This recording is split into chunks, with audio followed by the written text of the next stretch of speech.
brought to you by the EveryDollar app. Start budgeting for free today. Normal is broke and common sense is weird, so we're here to help you transform your life. From the Ramsey Show Network in the Fairwinds Credit Union studio, this is The Ramsey Show. All right, George, let's go straight to the call lines. We got Mark, who's in Eugene, Oregon. Hey, what's up, Mark? Hey, thanks for taking my call. How are y'all doing? We're doing excellent. How can we help today? Yeah, so I don't have a lot of experience being married so far, only about 3 years and dealing with the finances of that. But my question is it normal, say, if one person makes more than the other, that, say, a big expense comes up, that the other person should go into debt to pay the other spouse back? Because zero parts of that make sense.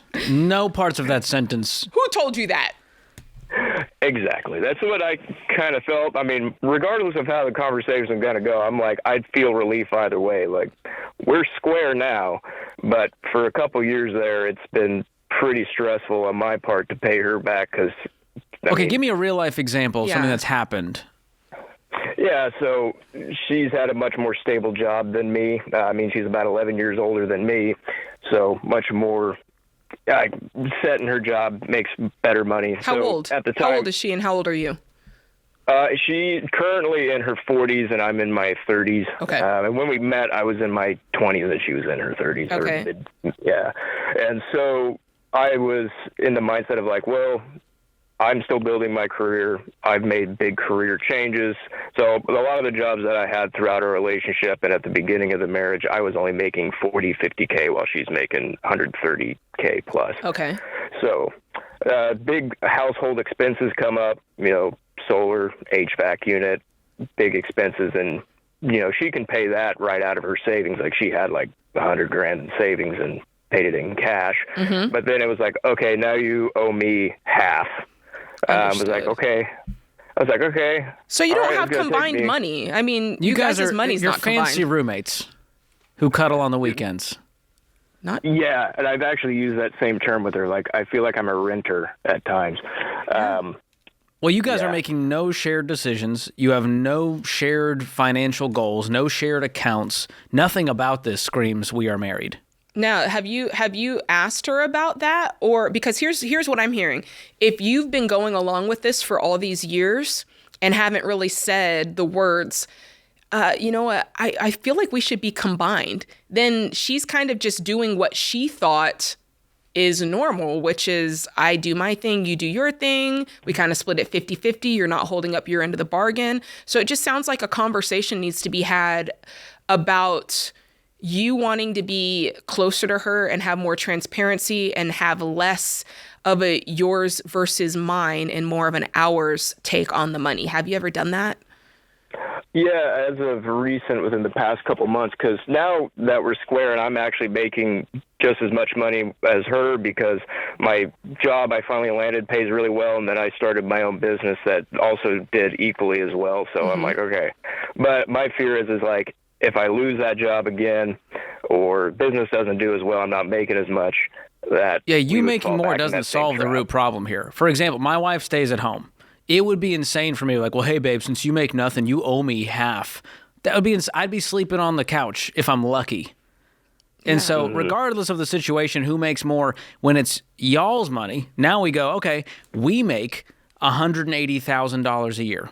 What are we going to do with this money? What are our goals? Hey, we need to do this home repair. We want to go on this vacation. We need to pay off our debt.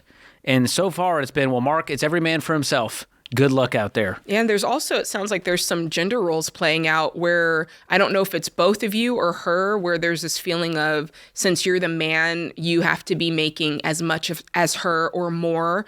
I don't know if that's coming from both of you or just coming from you or just coming from her. But these are all things that need to be discussed out in the open very, very candidly, so that at least you know where each other is coming from. And then you're able to bring up, hey, I know that that's the way you feel, but that's actually not my viewpoint on it. And let's seek to learn about each other first instead of changing each other first. That's what I would do. That'd be my first order of business. Let's learn so that we understand where each other's coming from. then we can start to kind of make changes, as opposed to today I want to combine our finances. It's probably not going to happen. Yeah, and I guess another one with that is, say, the mortgage and daycare for the kids, because at those times where I wasn't making as much, it was still expected that I pay the exact half. But I was like, well, that's going to not allow me to, say, put as much into, say, 401k or savings. Well, the whole system is broken. How you guys been doing this? Yeah, we're going to pull up the whole thing. So you can almost like forget about that because we're starting over. Has she been married before? No. Okay, I'm wondering, this is coming from somewhere where she's being very protective of what she's built and therefore doesn't want you involved. Yeah, and I brought that up where, a very strong sense of independence and all that with her. I'm like, okay, I get it, love that. But if it starts to get to a point where it's like, I don't need you, like I've got this on my own, but kind of hold it against you, is where I'm like, okay, it's kind of disrespectful.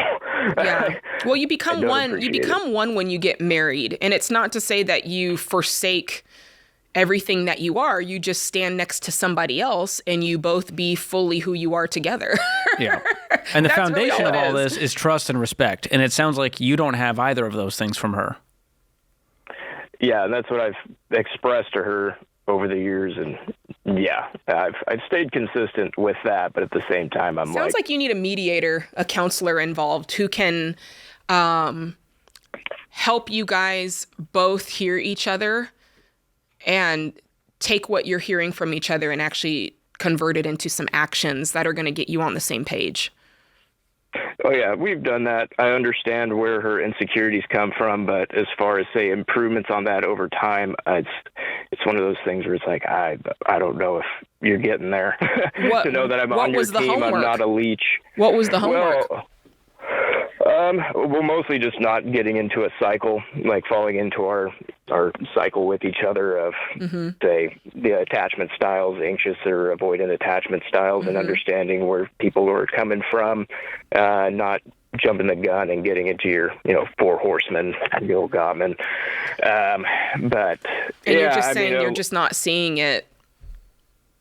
Well, it's as long as there isn't any. I mean, we've never been in destitute. We've never really been in major debt, nothing like that. So a lot of it to me is like, we're doing fine, but I don't know why your savings should continue to balloon while mine either stagnates or depletes. Because I'm like, what happens later in life?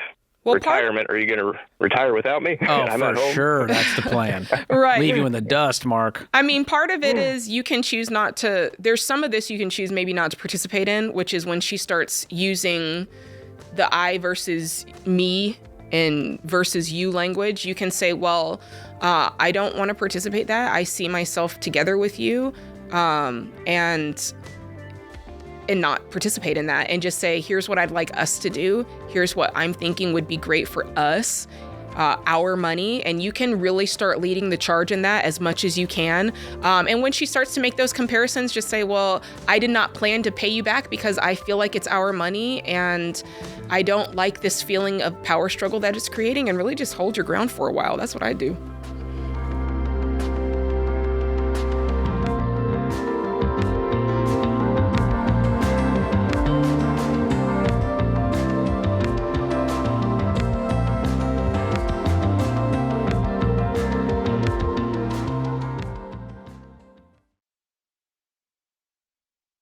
Running a business is already complicated. You don't have time to become a health insurance expert, too. And when you're self-employed, there's no HR department to lean on. But that's where my friends at Health Trust Financial come in. For over 20 years, they've been helping families and small business owners cut through the confusion and find the right health insurance plan for their stage of life and budget. Health Trust Financial offers unbiased advice, and there's never any pressure. Health Trust Financial helps you shop smarter and avoid overspending. Most of their clients save hundreds of dollars every month. Real savings you can put back into your business or toward building wealth. I've worked with them for over 2 decades, and they're the only Ramsey trusted health insurance advisors. So get clear on your options and talk to a real person who can help you make confident decisions about your health coverage. Go to healthtrustfinancial.com today. That's healthtrustfinancial.com.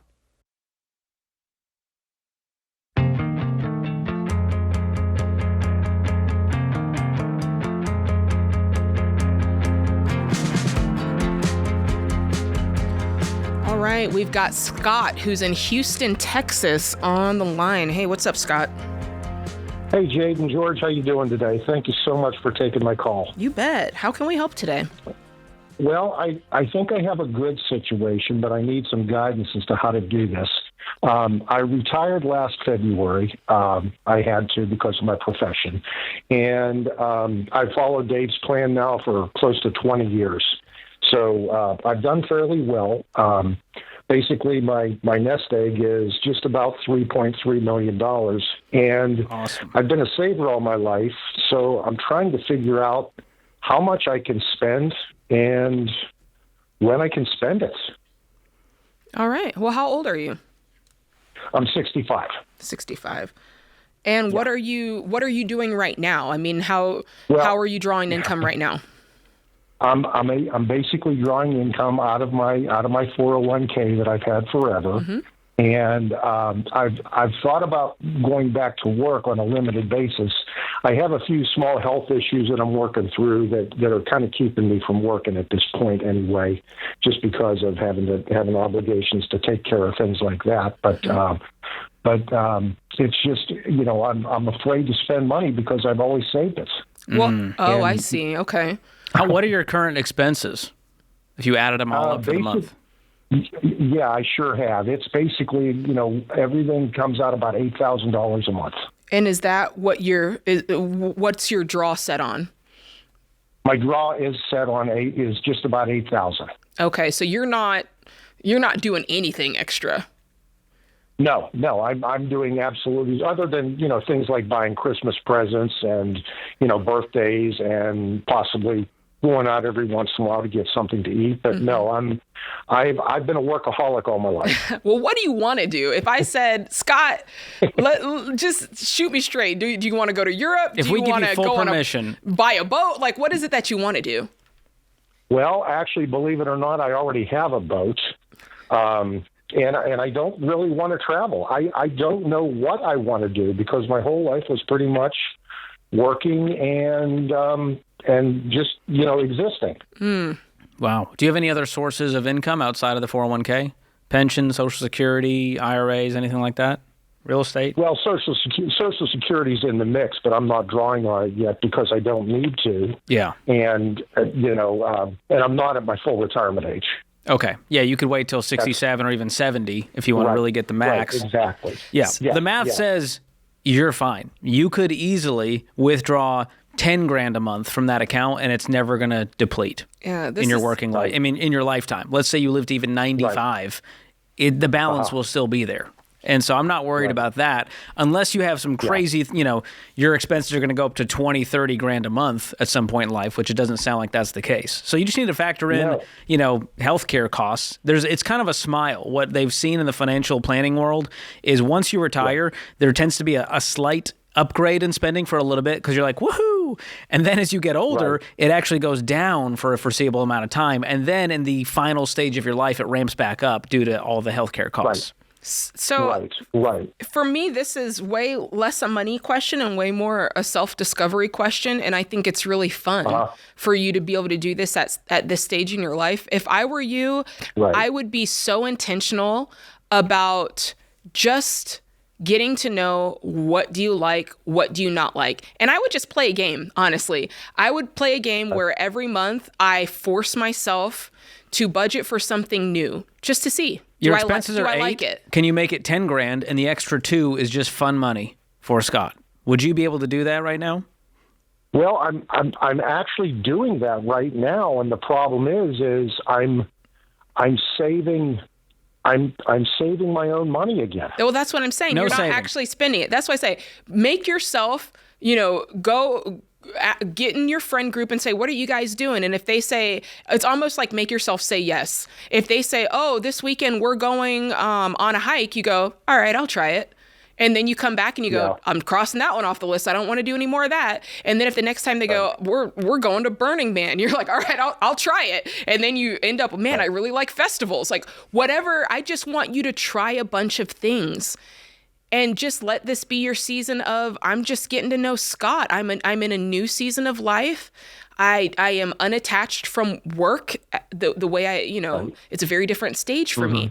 And it's just exploratory. And I think that's really, really fun.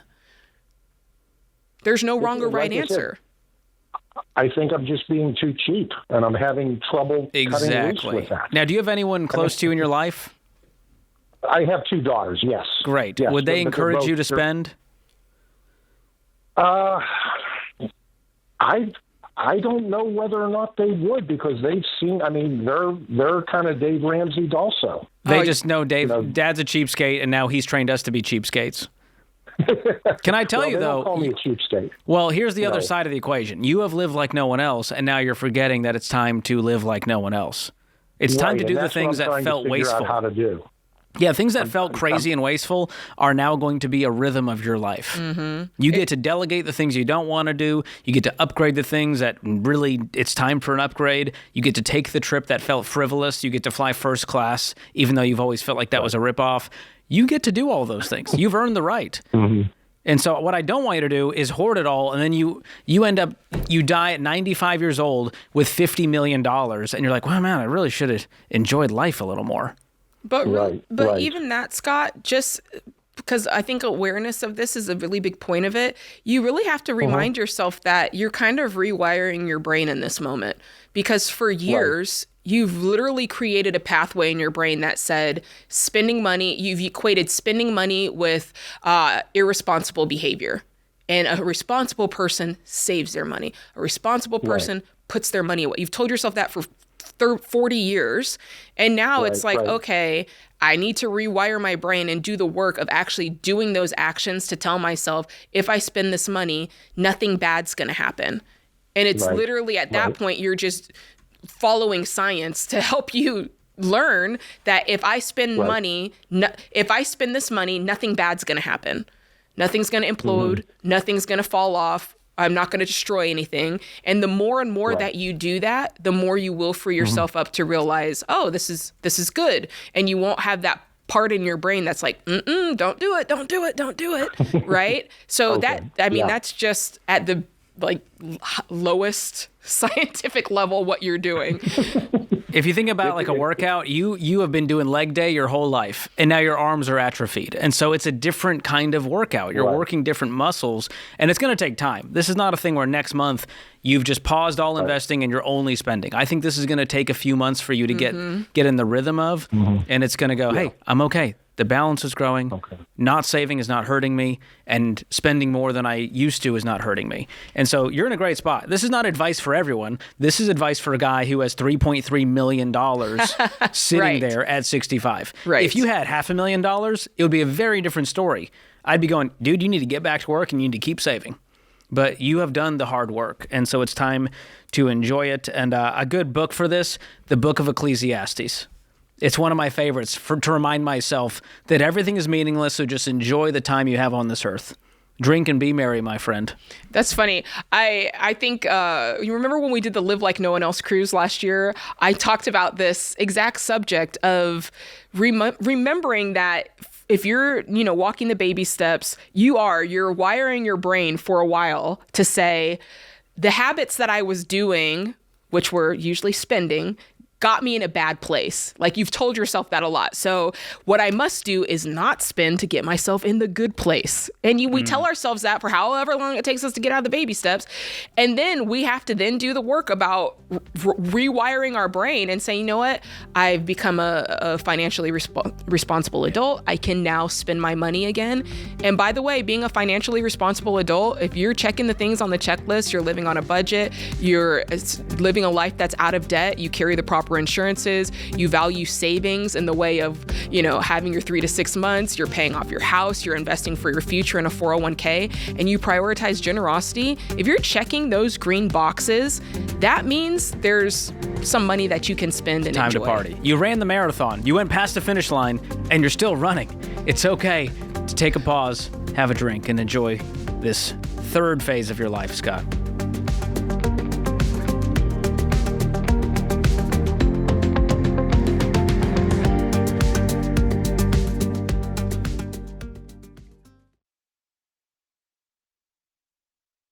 Hey guys, George here. Listen, just because it's 2026 now doesn't mean 2025's ideas all go away. Some things are timeless. Like if you want to win with money, it's still the same playbook. Budget like your money depends on it, avoid debt like $10 lattes, and build wealth on purpose.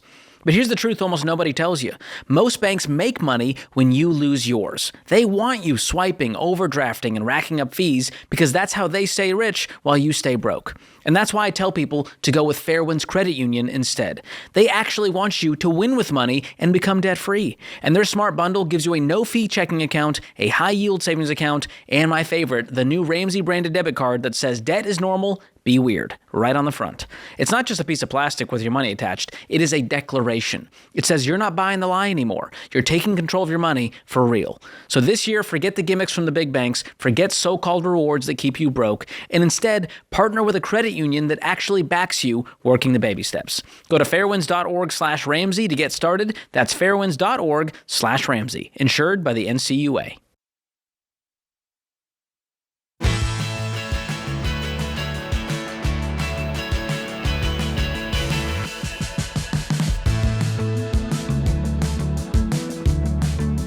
Are you sick and tired of working so hard but literally having nothing to show for it? Let me tell you. That's normal, and normal is broke, and you don't have to live that way.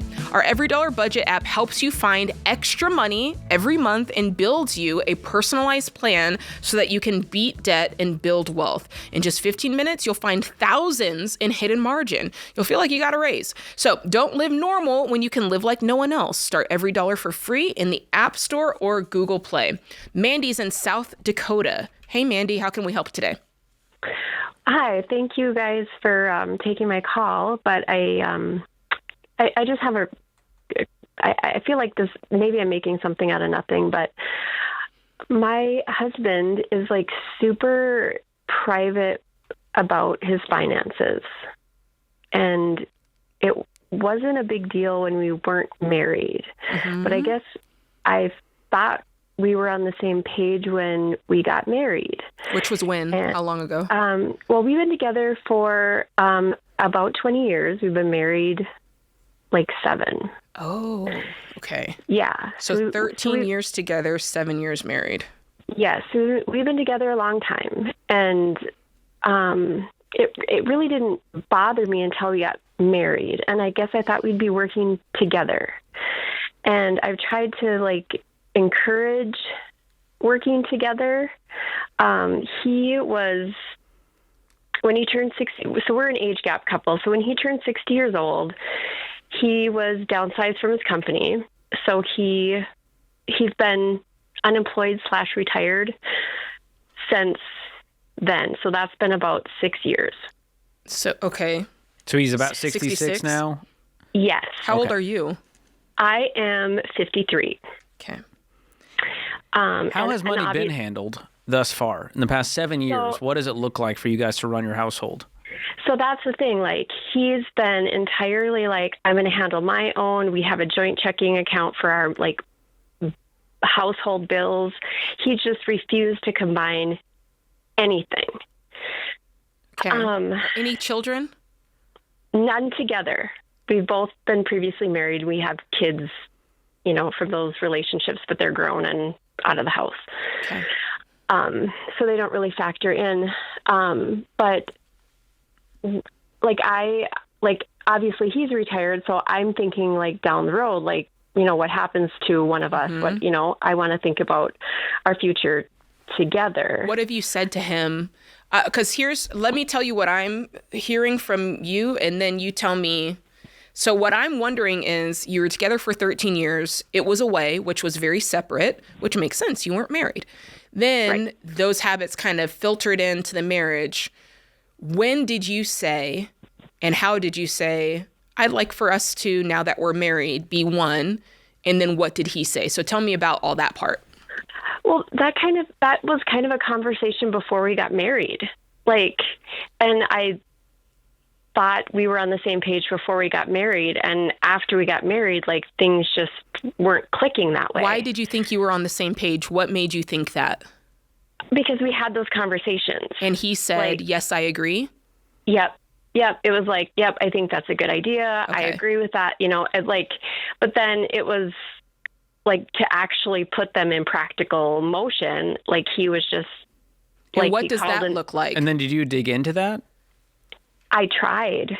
Like he absolutely, like he won't have a conversation. He avoids having those hard conversations. I tried going, like, I wanted to go to, like, let's go to therapy. He wouldn't go, so we can talk about these things. And he refused. He won't go to therapy. Does he get mad? No, he just won't. He can't hear me, or he can't, like his voice doesn't come out. Like it's a total withdrawal. Just shuts down completely. Wow. Yeah, there's a lot behind this that he's not telling you. And maybe it's from the past, maybe it's his own insecurities, maybe he's trying to protect because he's been hurt. I don't know what it is, but all I can tell you is that he is basically opting out of this marriage by shutting down constantly. So we had like a life-altering thing in our family, and that was kind of like, it kind of made me think, hey, life is really short. It can change on a dime, right? Mm-hmm. So I was like, okay, like I want to sit with a financial planner. Let's get our things in order. Let's like whatever. I thought maybe that would encourage, because it was a big deal. Yeah. And it affected all of us. And I thought, okay, this is going to encourage us to like get things in order. And he absolutely said no.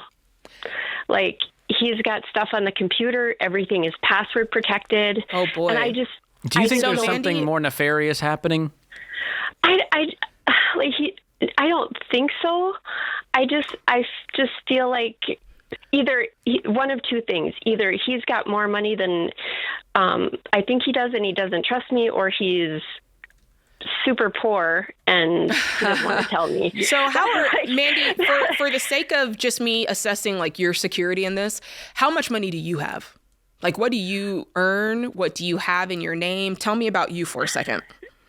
So I make about $70,000 a year. My house is paid off. My car is paid off. I have little to no debt. Like the house that you guys both live in is paid off, isn't it? Is it in your name? It is in my name. Okay. I owned the house before we were together. Good. So and then your car is paid off. So you don't have any debt. Not really. No, nothing to speak of. Like $3,000 in credit card debt. So okay. What's in your retirement? Much. So I have a retirement through my my work, which is currently like at $50,000, and I also have like a state pension.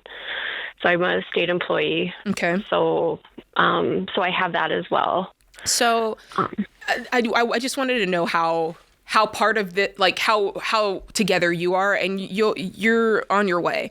What I would do if I were in your shoes is I would have some real adult talk, which is and basically setting a very clear line of here's where I am and here's what I'm going to need in order to go forward. Because the way that the marriage is running is not working for me. It's not valuing me. There's no trust in me. I'm not saying that you've been angry or like combative in any way, but I am saying that you've shut me out, and I can't be in a marriage that I'm shut out of. And our money is a huge part of our life. It touches everything. And I'm feeling very, very put out by all of this. And I've made these attempts. I don't think I need to list them because you know about them and you have shut me out. And so now I am saying, here's what I need in order to proceed. We have made it about you, and I've let you do your thing, and now I'm about to do my thing. That's basically the conversation I would have. And I would say, here's what I need to go forward, because today I'm not safe. You've shut me out, and I don't know if that means that you have millions that you don't want me to be a part of, or if it means that you owe millions and you don't want me to be a part of. I don't know. I don't know you. You're not letting me know this part of you. And I've suggested counseling. And so this is you, Mandy, at this point, this is you about you deciding how strong you want to be on the matter. Is this going to be something that you can, because the ball's now in your court. So your decision is, am I just going to swallow this and be like this for my marriage and decide that I'm going to be fine with it? Or am I going to decide this matters this much to me? And I think that's exactly right, because like as many times as I've suggested counseling, I myself have gone to counseling. You're doing your part. I am. I'm cleaning up my side of the street, and I think that is what has helped me like see things through a much clearer lens as how much I'm being boxed out. Yeah. Because you're getting healthy, and now it's causing you to see the unhealthiness. Yes, very much so. And I'm like, I kind of feel like maybe I'm overreacting. Like, no, is this you're not. Is this enough to like? You're not, done? Mandy. And if he makes you feel that way, that's what the kids call gaslighting. You are not the crazy one. You are asking for something very reasonable. Hey, I signed up for life together with this person, and you are boxing me out completely. I feel anxious. I feel disconnected. We need to be on the same page and on the same team, or else this can't move forward. I'm so sorry you're dealing with this, Mandy. That's not an easy thing. We can't change people. We can control what we can control, and that's us right now. So focus on you and what you can do.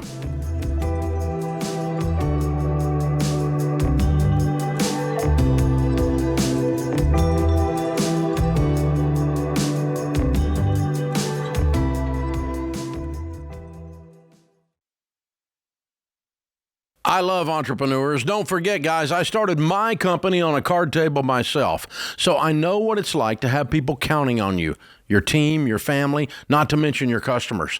And when you're the one signing the paychecks, you can't afford to fly blind. But I'll be honest, early on, one thing that nearly sunk us was wasting time with spreadsheets that didn't add up because business units didn't talk to each other. I finally told my team, just fix it. And they did. We got NetSuite. That was years ago, and we've never looked back. See, NetSuite isn't just for tech giants. It's built for growing businesses like yours. Over 43,000 businesses already run on NetSuite, including a lot that started just like you. And now, with built-in AI, NetSuite is helping them even more. It's one system connected to every part of your business for real-time insights, not guesswork. NetSuite AI flags inventory issues, cash flow risks, even supplier delays before they become problems. So you can trust the data, stop wasting time, and make the right decisions faster. Take a free product tour today at netsuite.com/Ramsey.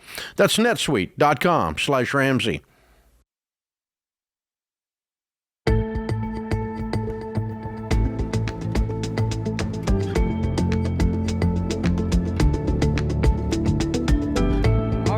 Going back to the phone lines, we've got Mia, who's in Seattle, Washington. What's up, Mia? Hi, thank you so much for taking my call. Yeah, how can we help today? Okay, so my husband and I are on baby step number 2. We are $619,000 in debt. Most of that is a mortgage, and so my question is really going to revolve around that. But just giving you a little background, we've been in a new home for about a year and 2 months. Our mortgage on that is $525,000. We inherited a Parent Plus loan last October in 25 for $65,000, and we have a 401k loan that we use to get into this house, and we owe $29,000 on that. We do own our cars, and there's no other debt. So my question is, we're both in our mid-50s. We're on baby step number 2. We really just need a clear plan on moving forward. How, when, what do you recommend for trying to get to retirement? His 401k is currently frozen. It only has $60,000 in there. Okay. So we're really wondering, should we sell and rent until we save up enough to rebuy smaller? We also don't want to live in this area when we retire. We have family in another state with grandbabies. So I know that's a lot to unpack, but whatever advice you can give me, I'm all ears. Yeah, sure. So tell us about your income. Tell us about your working life. What are you guys earning together, and what do you take home each month? Okay, so I'm a stay-at-home mom. We've got 5 kids. I'm on the last 2. I have been home for 22 years, so I don't make an income. He makes an annual of about $200,000. Okay. So our take home is about 10 a month. 10 a month, you said? $10,000. And how much of that is the mortgage? Our mortgage just went up an additional $500 in January due to they call it an assessment. So our mortgage payment currently with HOAs is running about $4,700 a month. Oh wow, that's really high for your income. Very high. So there is, I mean, that alone would cause me to say, yeah, you've got too much house, and then you've got the debt on top of it, and there's not. Unless you tell me there's something that's going to happen drastically with income, you're up against it. That's probably why you're seeing almost no margin, correct? Okay. Yes. It's going to be hard either way. So let me lay out some options for you. One is you go to work full-time. We drastically increase the income. We're able to clean up the Parent Plus loan and 401k loan fast, keep up with the mortgage, and invest for retirement. Is that a viable path? Well, You I tell me. homeschool my two children. How old are they? We can talk about that. They're 10. They're twins. Okay. And is there an option? And, I know homeschooling is a real values thing. So it's not a thing where I go, well, just put them in public school and get to work. But there's a reality here where you guys can't retire and you can't afford this house, which means there's no home to homeschool in. That's my fear. Yeah. And so homeschooling, all of these things, it's a luxury to be able to do that, to stay at home, to homeschool. And right now, you guys can't afford the luxury. And so it's either that or you sell, you go rent somewhere. And I don't know, can you rent somewhere for $2,000 a month, $2,500 a month in your area?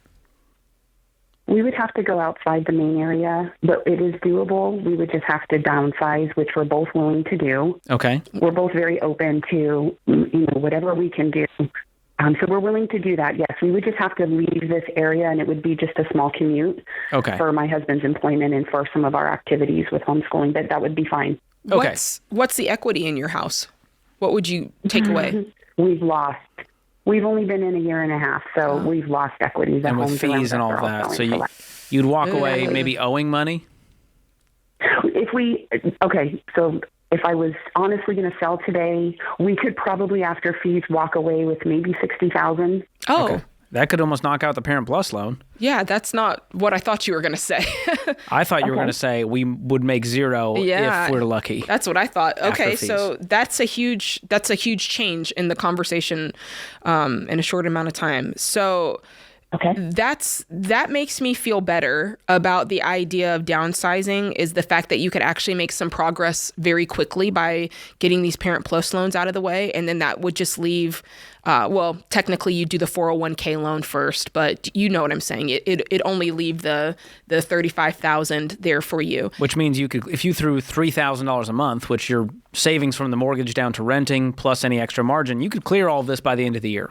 So think about that. By the end of this year, you could be renting completely debt-free and start to save up some money in your emergency fund. That would create a stable foundation for you guys to then be able to invest his amazing income. That is the saving grace here, is he makes really good money. The hard news is he might need to work longer than he wanted to in order to be able to retire and support the family. Yeah. And that also gives you the ability, if you decide that you can pick up some income and that you can work, it just frees you up a little bit more to be to value that system that you have in place a little bit more. Because if you keep this house, you can't. It's like, I have to work. It's a pressure cooker. Right. And we need to release some of this pressure right now. And I hope one day you guys get back into a house and it's not stressful and you can easily afford it and you have no debt, you have plenty of savings, you're on track for retirement. That's the goal. And that's why we tell people to move real slow when it comes to a house and do it when the timing is right. Yeah. And so there's viable options here, but again, it's sacrifice all the way around. There's no shortcuts to living the life that you guys want, having the cake and eating it too. That's right. And so I wish you the best. Something's got to shake. Yeah. Thanks for the call. A very good situation. You can make up for lost time on a retirement fast, making $200,000 with no debt. So that's the good news. Absolutely, yeah. All is not lost. All right, let's go to Michelle. She's in Norfolk, Virginia. What's up, Michelle? Hi. Hey, what's up? So my question is, I'm wondering if I should quit my job because I have one daughter in daycare, and then we tried for another, and surprise, we had twins, which was not in the budget. Yes. which was not in the budget. So my question is, should I quit my job to stay home and take care of my children because I don't bring in enough to cover daycare fees? Or should I hold out for about 3 to 6 months and just kind of take the loss while I'm aggressively trying to find another job? Because I'm not trying to have a lapse in my resume. I mean, there's two questions here. One is, do you like working and do you want to work? Do you see what I'm saying? Is there a part of you that wants to work, or do you prefer to stay home and this just gives you the out to do it? So I like working. I grew up very financially insecure, so I get really nervous by not having a job or any income coming in. Do you need the money? In your budget? We'd make do without it. We don't need it, but it's. What does your husband make? Would also be. He makes $6,500 a month. Do you have debt? No, we have about $65,000 in the bank saved up. Great. So we have a little room to. Our mortgage. But okay, what's your mortgage payment every month? $2,800. Okay. Right. So, can you guys make it work off $6,500 take-home pay with no debt? It feels reasonable. Yeah, but daycare is going to cost so I make $3,000 and daycare is going to cost $4,000. But I'm saying that he makes $6,500 a month. Oh, yes. So even without you working, you have $6,500 a month to work with. Yeah, it's just diapers and formula. What if you worked part-time? What if you split the difference and you did a part-time kind of half day with the kids and then you did a part-time job and split the difference? I mean, I'm open to that.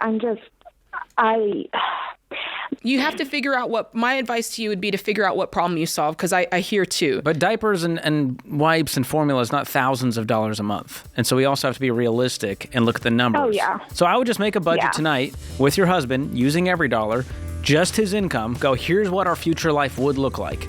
And if the math checks out, you go, yeah, we can make this work. Then go for it. Stay home. But if you also like the security, that's why I said you're solving for a couple of problems, because if you like the security of working, you can work part-time, and that's great too. You got options here. You got options. Just figure out, is it, I want to be home? Do I need a job? Do we need the money? Those are the three areas you need to get answers for.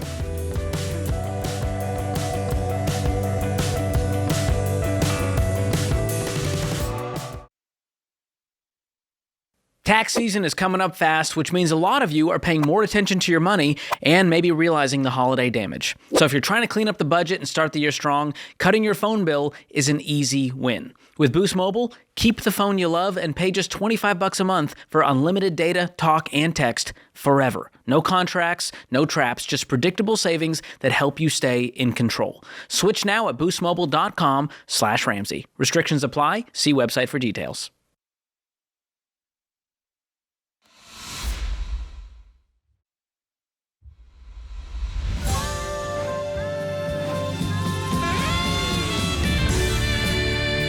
Hey guys, welcome back to the Ramsey Show in the Fairwinds Credit Union studio. I didn't say this before because, George, I think they already know, but you're George Kamel. I'm Jade Warshaw. Thank you for telling them. They may not have known it from last time. They know this voice a mile away. Yeah, they go, who's that sultry, smooth cowboy tone right there? That's George Kamel. Cowboy. I like it. All right. You keep saying that, George. All right. We're going to go to Stacy in Portland, Oregon. What's up, Stacy? Hi. How are you? We're doing good. Just living it up. Chopping it up. Oh, great. Oh, so boy. What I'm looking for is some advice on how to speak to our kids about just the way different families live their lives in return to spending, in regards to spending and debt. We've always stuck to a budget, avoided debt, and just lived within our means. But we have family members who are constantly being very irresponsible. They're leasing cars and defaulting on payday loans and all of this. Wow. Yes. How do the kids know about it? Well, they don't. So the problem is that our kids just see the outside. They see their cousins get to do all these fun things and have a nice new car and get to go out to eat. And we don't do as much of that the stuff. underbelly. So they're throwing a tantrum because they're going, Mom, why do they get all the cool stuff? We want cool stuff. And you have to be like, because we don't go into debt. Well, yeah, we kind of just brush it off. We don't really say that. But so that's kind of what I'm wanting to know is how can we... How old are they? Speak to them. They are 9 and 11. Perfect. That's a great age because they can understand this script, right? Say, hey, every family does money differently. In our family, we don't go into debt. And that means we don't borrow to buy stuff. Because when people borrow, they get things now, but they have to pay for them later, which is stressful. We choose to wait and save instead. And that's why our life looks different. And the trade-off is worth it. Because we don't have debt, it means we have more freedom and options and peace and more time together.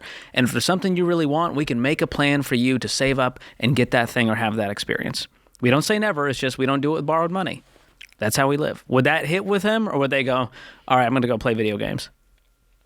Probably the latter. And that's fine. Let me put it like this, because my son, I literally had a conversation with him last night. He's not 9, he's 7. My kids are 5 and 7.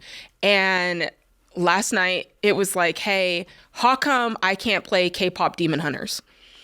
And I said, because I don't think that's an appropriate game for you. So I start with a very kind of like high level, because sometimes I can get away with a high level because that's just not an appropriate. Papa and I don't think that that's an appropriate game for you.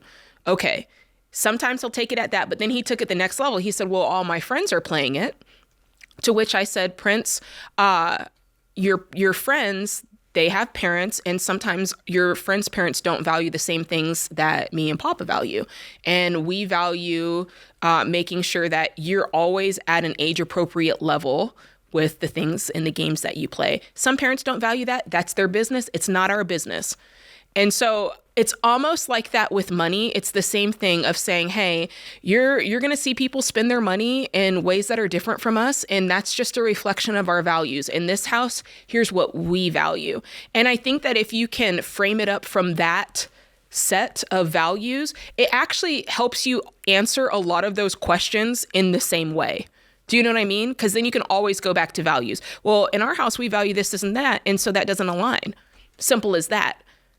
Does that help at all? Okay. You honestly, Stacey, you're further down the parent train than I am. So, I mean, how do you, if your kids framed up something like that they want to watch a movie that you don't approve of, or they want to go someplace with their friends that you don't approve of, what would you say to them?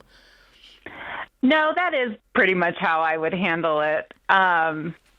Pretty much the same thing is just, different families do things different. Yeah. And what works for us doesn't always work. But the only thing I worry about, and I don't know, maybe I'm thinking too much about it, is they have cousins who are close in age, and I wouldn't want them going off and saying, oh, my parents say your parents are in debt and they're doing well, things that's wrong. why you go to the value side. And that way you don't have to talk anything about what they're doing. You're not throwing shade at them. You're just saying, hey, we don't have the money for that thing, and we're not going to borrow money to do it. And so if they go to their cousin's house and say, well, our mom says that we're not going to go into debt for it. We can't afford that right now. Fine. If they want to, judge you for that, or, the family wants to judge you for that, that's fine. You're going to get judgment from family regardless, no matter what you do. So you might as well do it debt free. Okay. All right. Well, thank you very much. Yeah, absolutely. No worries. I think it's going to take several conversations. I don't think it's a one time. With a kid, it's like you need to say it 20 times, and maybe they'll get it on the 21st. Yes. And even when they're younger, sometimes I feel like you want to talk about it more than they even care about it. It's like they just brought it up, but then they're already on to the next thing pretty quickly. Now, at 9 and 11, they might keep hounding you, especially if it's something they want to have and they keep continually seeing it. But at the end of the day, man, values. Yep. Tying it back to family values goes a long way. I would go to my friend's house, my cousin's house, and play with all their toys that they bought. And I had a great time. And I'd go home and I had my stuff. Yeah. I'd sneak over to grandma's if I wanted to watch cable. Oh, because we didn't have cable, Absolutely. And so I didn't feel like I needed to have it personally. I just wanted access to it. Just bum it off somebody else. Exactly. Our neighbors had all the best Nintendo games, and so we would go over there, and their parents would buy them they never ate at home. So everything was like, do you want McDonald's or Taco Bell or Burger King? And if you were over there at just the right time, listen, you're getting a Happy Meal. Woo! Great. This happens as an adult. Like, I love to be on a boat. I am not going to buy a boat. I just want a friend with a boat. Yes. Who's happy to take us out on the boat. Yes. That's the key in life. The key in life is knowing that. And it's also to know, like, sometimes you're around your neighbors and you think I should have the same lifestyle as they do. After all, we live in the same neighborhood, or after all, maybe we work at the same workplace. But at the end of the day, you don't really know what their life is. And so you have to also be careful not to make that comparison game. Kids can do it, but our cousins have this. Yeah. But if adults do it, it can get... At some point, you got to mature and go, I don't need to look at my neighbor's bowl to see what he has. Yes. Unless I want to make sure he has enough. Yes. Right? That's the only time to be looking over. Yeah. To see opportunity to be generous, not to be envious. Yes. That's just that you're drinking a poison. I always think about, I think it was Kevin Hart, I think it was the Laugh at My Pain comedy special where he was talking about going out. I think it was this. He was basically talking about going out with his celebrity friends. And it's like, if you're friends with basketball players, like it's really easy to think, oh, we're on the basketball team, so we all make good money. But if you're the starting player, like if you're on the starting team, you make a lot more. It's a different world you're living in. Right. So you have to know that showing up like, hey, we might all work at the same place or we might all live in the same neighborhood, but it does not mean our lifestyles are supposed to look the same. Yeah. And I liked that basketball team kind of analogy to remember. We're all wearing a jersey, but it does not equate to the same life. Yeah. And that's going to happen all over in our normal lives. We all have friends who make a lot more than us, that make a lot less than us. And you treat everyone the way you'd want to be treated. You never belittle them, and you understand everyone's in a different place financially. That's okay. It's all good. That's their business. It's all good, baby. Costs you $0 to mind your own business. I know that's right.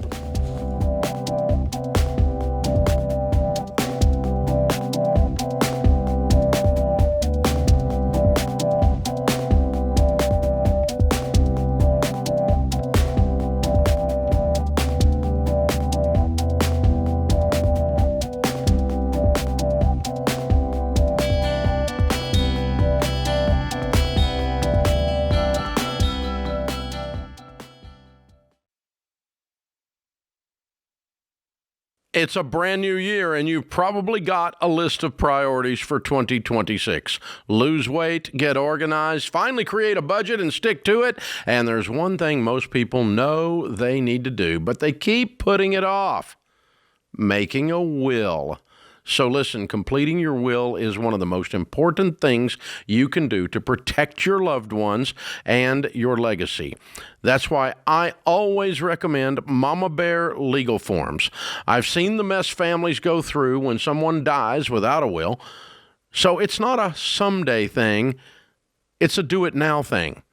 And making your will with Mama Bear is simple, legally binding, affordable, and it takes just 20 minutes to finish. You can even go back and update it later.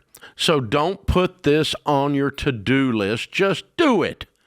20 minutes to protect everything you've worked for and everyone you love.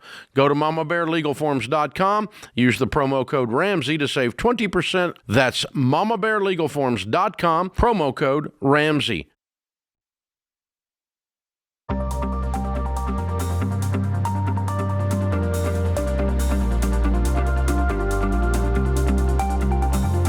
All right. To the phone lines we go. We've got Carol, who's in Cincinnati, Ohio. What's up, Carol? How can we help today? Hello, Carol. Hello to you. My husband and I are old and retired. I'm 75. He is 80. We have a 52-year-old daughter who still lives with us. Oh. She is single, and she has always been underemployed. And we can afford to have her here, but she is annoying. We would like to be alone in our old age. I bet. Is there a way to get her out? Yes. You need to go. Kicking her out. Closing the door. Changing the locks. I'm being dramatic, but there's a way to get her out. How long has she lived with you? Well, she has, over her lifetime, for 52 years, she has lived with us almost all the time. Oh, boy. She has had 2 boyfriends that she lived with for a while. One of our sons took her in for a year, That helps us out a lot. But then he says she cannot be here anymore, and none of our other kids will take her in. Why does anybody need to take her in? Does she have any disabilities? Does she have anything that precludes her from living in life? From working? Yeah. She doesn't want to work. She doesn't have She wants to work. But she hasn't had to. Right. And we have enabled this, and we need to okay, good you know that. learn how to not enable her. The way you learn to not enable her is to stop the behavior today. Because she knows you guys will be a doormat and just keep going and let her come back and keep covering the bills whenever she's short. And so instead you go, hey, you need to leave by the end of this month. Yeah, by the end of this month. Then you have to evict her because likely there might actually be some laws around this because she's lived there for a while, receives mail there. This is like a tenant. And so I would actually look into your state laws, and you might need to contact an attorney to do this right. I don't know how wild she is. She comes after you guys to sue, but you want to make sure you do this right. Okay. Yeah. I hadn't realized there'd be some legalities with this. I mean, she could. She's lived there for 30 years. She's basically squatter's rights at this point. So you might need to give a written notice and say, hey, you need to leave by this time. And the decision's final. Okay, you cannot let her back in. She needs to figure it out. She needs to spread her wings and fly. Okay. And there's going to be backlash, isn't there? End of the month. What is she going to do when you tell her this? Well, she will probably yell, or she will probably cry, or she may just stomp out the door and say, you'll never see me again. Okay, well. That's her choice, though. At 52 years old, if she does that, then you're just going to have to let her do that because that's the behavior of not a 52-year-old. Practically speaking, Carol, here's exactly what I would do. You and your husband, I would sit down tonight. Maybe when you get off this call, you and him huddle up and say, here's what I heard on the call. Here's what we're going to do. You're going to sit down and you're going to say, daughter, this has gone on long enough.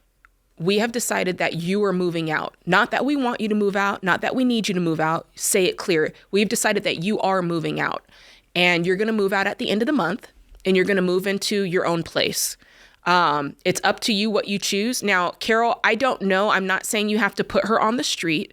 Do you know if she has any money? Because if you know that she has $0, what you and your husband could decide to do is make sure that she at least ends up in a place, right? You can make sure there's a place for her to go to, and you have it set up that she can go there, meaning maybe it's first and last month's rent is paid so she can get into the place, but it's up to her to keep the living expenses going. And you let her know that, say, we have, and I'm just making this up. We know that you don't have any money, so we're willing to pay first and last month's rent, which is X amount of dollars, no more than that. And up from there on, it is up to you. And we have also decided that we're prepared to see this through to the worst extent. We're not worried about you becoming homeless. We're not worried about you not having a place. We're not concerned about that. We have the full confidence that you can do this. So please do not come and ask for any money because we will not be giving it to you. And make it so crystal clear. I love you, but this has to stop for your good and for ours. And that's the conversation. And she's going to yell and kick and scream, and you're going to go to bed, and you're going to drink a warm glass of milk, and you're going to sleep the best sleep of your 75 years. This is going to be probably the hardest thing you've ever done in your life, Carol, because deep down, you love this woman. You want what's best for her, and you feel guilty. You feel shame for enabling this behavior and allowing it to happen. You don't want to see her on the streets and have her life take an even worse turn. But this is the best thing you can do for her because her growth has been stunted for far too long. And if she lives another 30 years, she needs to live it freely with independence, not codependent on mom and dad in their old age. Well, it's for sure we're going to die. But we all are, Carol. That's good advice. Yeah.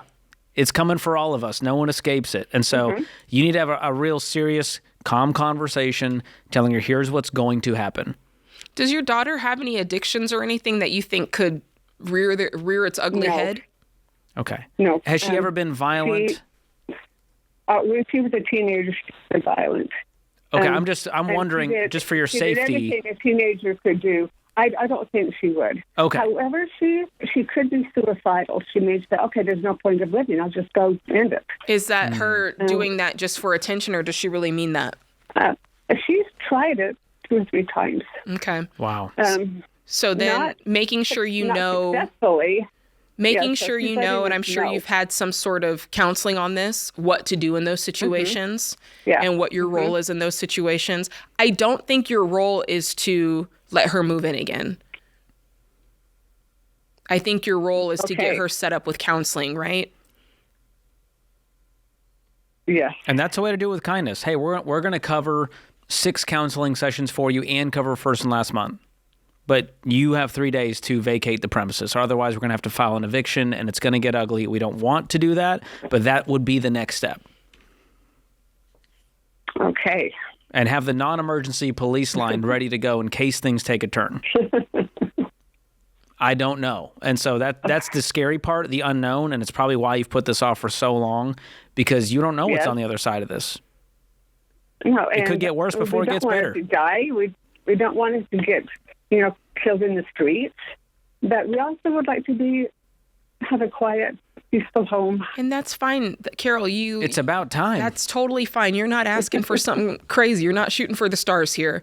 I think that for you, your piece in this is just understanding that your daughter's totally grown. And she's going to make decisions that you cannot control, and she could make many decisions that you do not like, that you can't control, or that are bad for her that you can't control.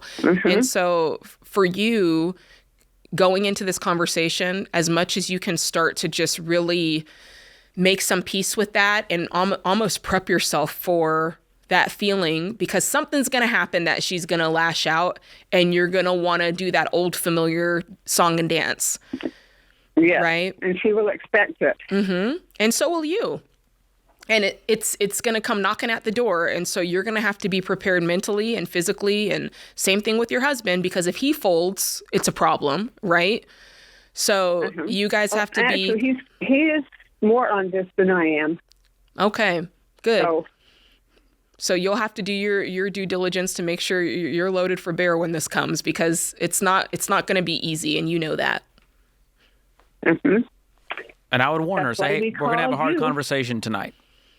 I want to let you know it's going to be uncomfortable, but we need to have it.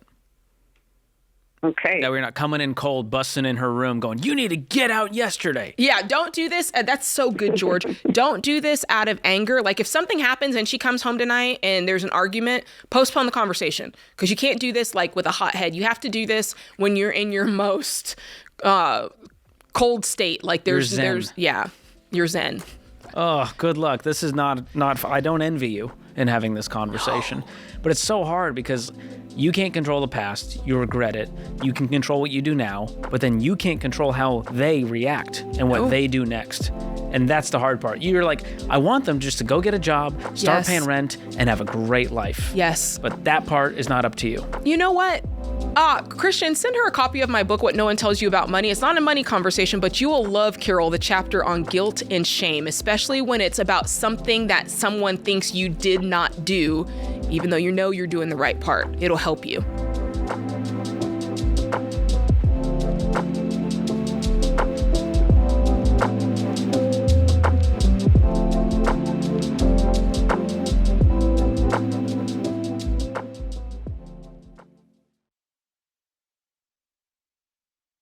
This show is sponsored by BetterHelp.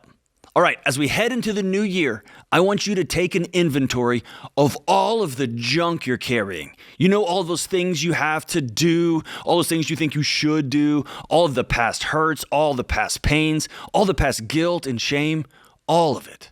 When the world feels heavy, it's important to look in the mirror and consider, maybe for the first time, setting down that old weight and choosing not to carry it forward into 2026. Therapy can help you identify the heavy stuff, set it down, and move forward with clarity so you can focus on who you want to become in the new year. If you're thinking about therapy, check out my friends at BetterHelp. With over 30,000 therapists, BetterHelp is one of the leading online therapy providers in the world, trusted by millions. They have an average rating of 4.9 stars out of 5. And it's easy to fit into your busy schedule because it's totally online. To get started, just answer a few easy questions and BetterHelp will connect you with a licensed therapist who will fit your needs. And if it's not the right fit, you can change at any time for no extra cost. You can't feel lighter without leaving behind what's been weighing you down. Go to BetterHelp.com/Ramsey to get 10% off your first month. That's BetterHelp, HELP.com/Ramsey.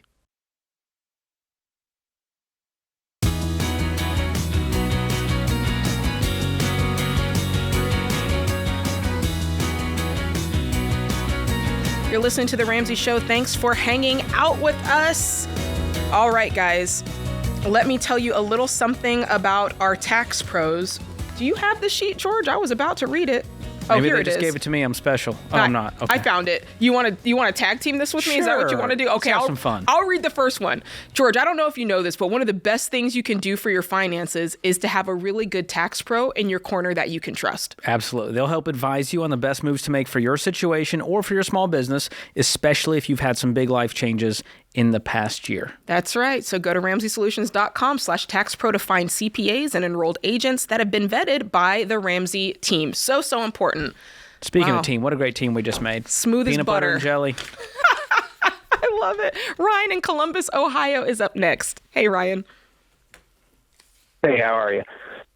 Hey, my question is related to starting a small business. I am 23 years old. I have my own auto repair shop. Mm-hmm. I've been running it for approximately a year. I set up the business in January of 2025. Mm-hmm. The thing I'm running into now is I started out in a very small one-bay garage building. I've got a single service bay, very small space. I did that all with cash. That was my goal to start out without borrowing anything. Now I'm running into the issue of I've got customers that I'm losing their work because they don't have the space and efficiency to get it through. Sure. Because of, I tear something apart, I got to get it out before I can get something else in, that kind of thing. And so I'm wondering at what point the balance is between gaining efficiency and borrowing to do so. I'm trying not to borrow, but I feel like I'm really losing efficiency and traction because of it. What would it take financially to expand in cash? Well, I've got the end of 2025. I was able to mostly cash flow the shell of a building that's going to be a 3-bay shop building. It is on my own property, so I own the land. There's no additional lease or anything like that. I had a contractor put it up. That cost me about $30,000 in the building package. It's just the shell, just very basic shell of a building. What about to build the rest of it out? It is currently sitting there like that. If I had another maybe 30 to 40, that would get it insulated, heated, ready to go to be able to make money out of it. What are you taking home from the business every month?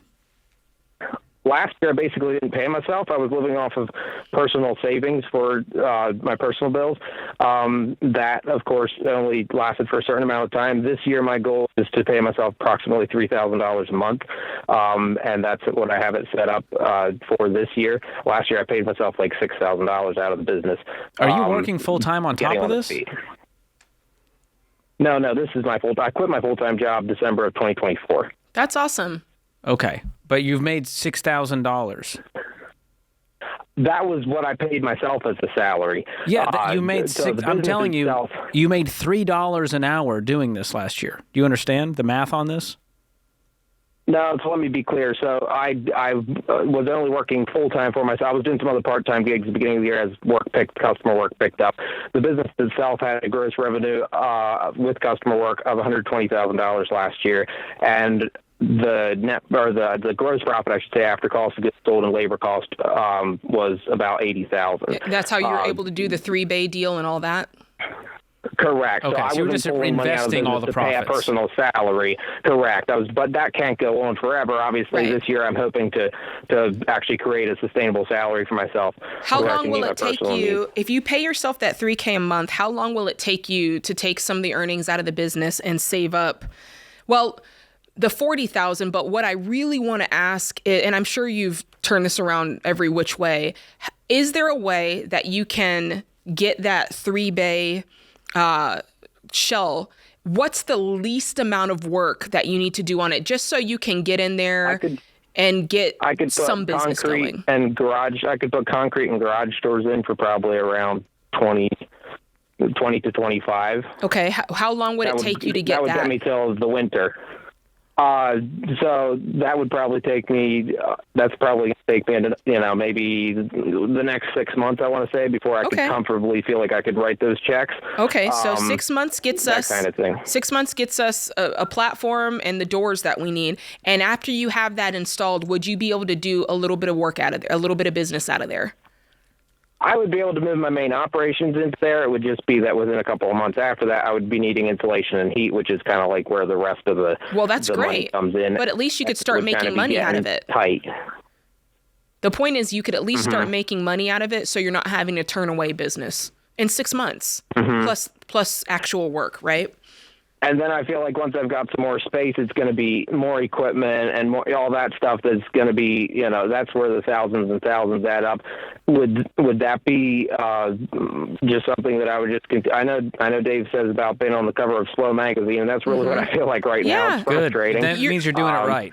You're doing the next smallest step that you can take. So right now, and you tell me if I'm wrong, but the next baby step is I'm going to spend 20 to 25 doing the garage and the doors, and I'm going to kind of move everything over there. Now I can start taking on more customers. Now I have more cash flow coming in, so I should be able to pretty quickly add the insulation, and now that's going to create a better environment for everybody. I've now tripled the amount of work I'm doing because I have 3 spaces now, and now I can keep going, and you should be able to, whatever the, machinery and things you need, the more that you're doing is the more money that you'll come in to be able to do, if that makes sense.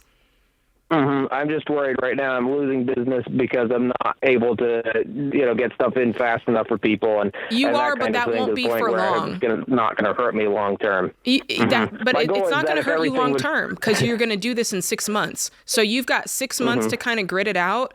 And I mean, there might be some solutions that you can figure out in the short term. But understanding that I'm kind of having the short term suffering, which is, I hate the feeling of turning business away, but also knowing that in 6 months, you're not going to have to do that. And there's no payments to be made and no debt to pay off, which just increases your cash flow. If everything would fold up or if I would break my leg or something, that it wouldn't be eating me up on payments while I'm not able to produce an income or that kind of you're just adding risk to the equation. If everything else would fold up. But you're not going to be gaining efficiency. I feel like I'm making money. Yeah, I feel like I'm making money on how to fix cars. It's just that it's very, very slow because everything costs a lot. So what's your, you tell us what you want to do. What do you want? What's your gut telling you to do? I don't want to borrow money. Then don't. You said at the beginning of the call, I want to try to not borrow money. Instead, rephrase it. I'm not going to borrow money. I will move at the speed of cash. I feel like everybody in my industry is making payments on everything, and I feel like I'm kind of the slow dog. That's fine. You ever read The Tortoise and the Hare? Reread it tonight. It'll be a good reminder. It's one of Dave's favorite books. Because here's the thing. It's really hard to fall flat on your face and have this business fail if there's no debt attached to it. What you're really buying is freedom. Even though it's going to take more time, it's moving slower, and the guy next door is crushing it because he's got a bunch of payments and it's working for him. But man, you are a solopreneur, and I can't tell you how many small businesses fail because they're over-leveraged. And they thought they'd have the customer base. They thought they would make money, and the lender doesn't freaking care. They want their payment every month, regardless if your business succeeds or fails. And I think I'm 23. I haven't been an adult long enough to learn patience yet. So you have. You have. I'm going to tell you right now, when you called in, Ryan, and you told us what you did, I was immediately impressed, which George knows is hard for me to feel impressed. I've never impressed Jade. By anyone. And because I immediately was like, wow, this guy's patient. That was my first thought, is like, wow, this guy's really been patient. When you explained to us how you built this, I thought, well done. And so I think you already are patient. I think what's happening is what happens to all of us, which is you kind of had your, like horses, they wear the thing around their eyes so that they can't see to the right or left so they don't get spooked. You know what I'm talking about? I think I think the blinder came off and you looked to the right for a second and it spooked you and you're like, oh, maybe I'm not doing it right. Maybe I need to go on another path. Maybe you need to put your blinder back on and keep focusing on your business. What you've done is working. You're so successful that you can't take all your customers. You're so successful. It's a good problem to have. Now's not the time to go do something else and go into debt. Now's the time to keep steady, keep going on your path. What got you the business you have is who you are. You're great at fixing cars. You do what you say you're going to do, right? Let that follow you into this next phase of your business.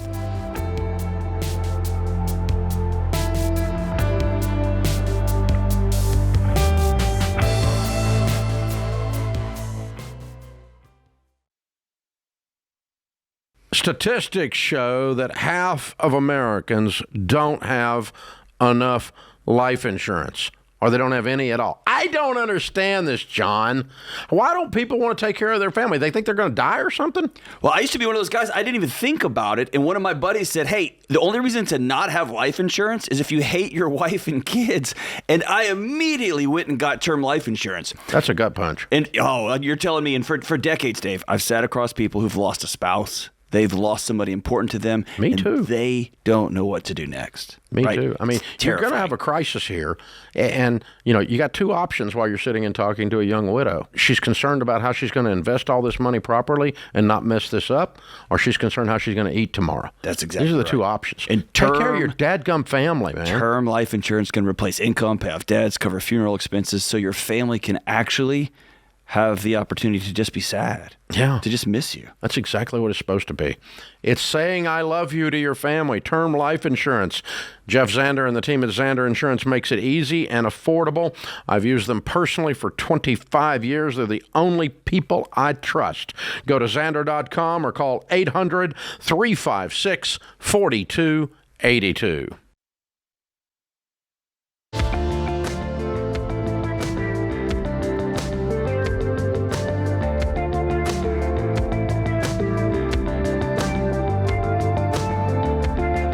All right, the Ramsey Show question of the day is brought to you by YRefi. Hey, you don't have to stay stuck in defaulted private student loans forever.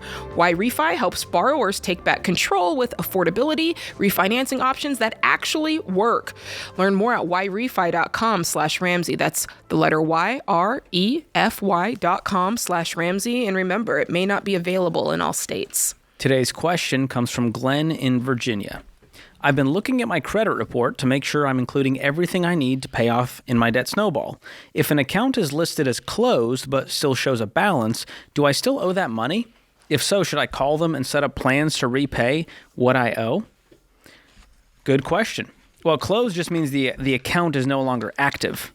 So if you closed it with a balance, that's a normal thing to do. It may have been, charged off in collections, but you want to look for those key phrases. Paid in full would be a nice key phrase to see that it's actually paid. So you likely still owe the money. Closed with a balance does not mean it's been forgiven. It just means it's not active there. So I would call them and set up plans to repay what you owe, because you likely do. Oh yeah, definitely. And doing it based on your credit report, that's a good place to start, because sometimes there are things that are actively holding a balance, I should say, that you don't know about it because maybe you moved or they stopped sending you notices or it went to your spam account. Anything like that is possible. And you can check it for free. Never pay for this. You can go to a website, annualcreditreport.com, and pull it from all three credit bureaus without paying a dime, and it's worth doing. Very, very good. Let's go to Victor in Chicago, Illinois. I love that name, Victor. What's Strong. up? Hello. Thank you for taking my call. You're welcome. So I am currently in $50,000, a little bit over $50K in debt with credit cards, personal loan, and a vehicle. Okay. So my question is, how smart or dumb would it be for me to not close out, but take out a big chunk of my 401k, which is about $62,000, to pay out most of my debt? It would be a mistake. From the smart to dumb spectrum, it's pretty much as far as you can get on the dumb side. The idea of paying off the debt is not dumb, but doing it in that way, to George's point, would not be a smart avenue. Okay. Now, Go ahead, George. I want you to think about what's actually happening here, because a lot of people just go, well, I can break into the piggy bank in case of emergency. But here's what actually happens when you pull $50K out. It's more like $75 and $90K, because you have a 10% early withdrawal penalty. So $50K, you pay $5,000 right there.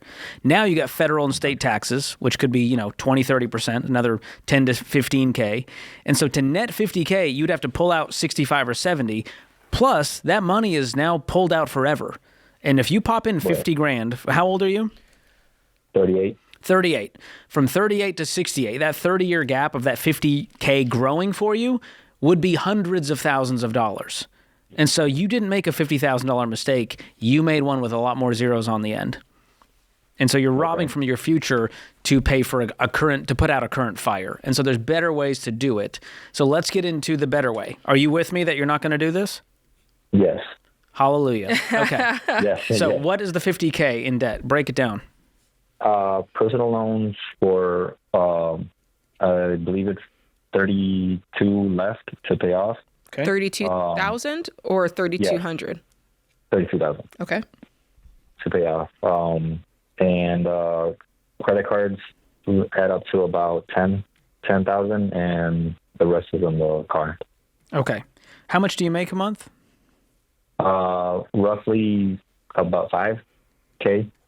Okay. So we're bringing home $60K. We got $50K in debt.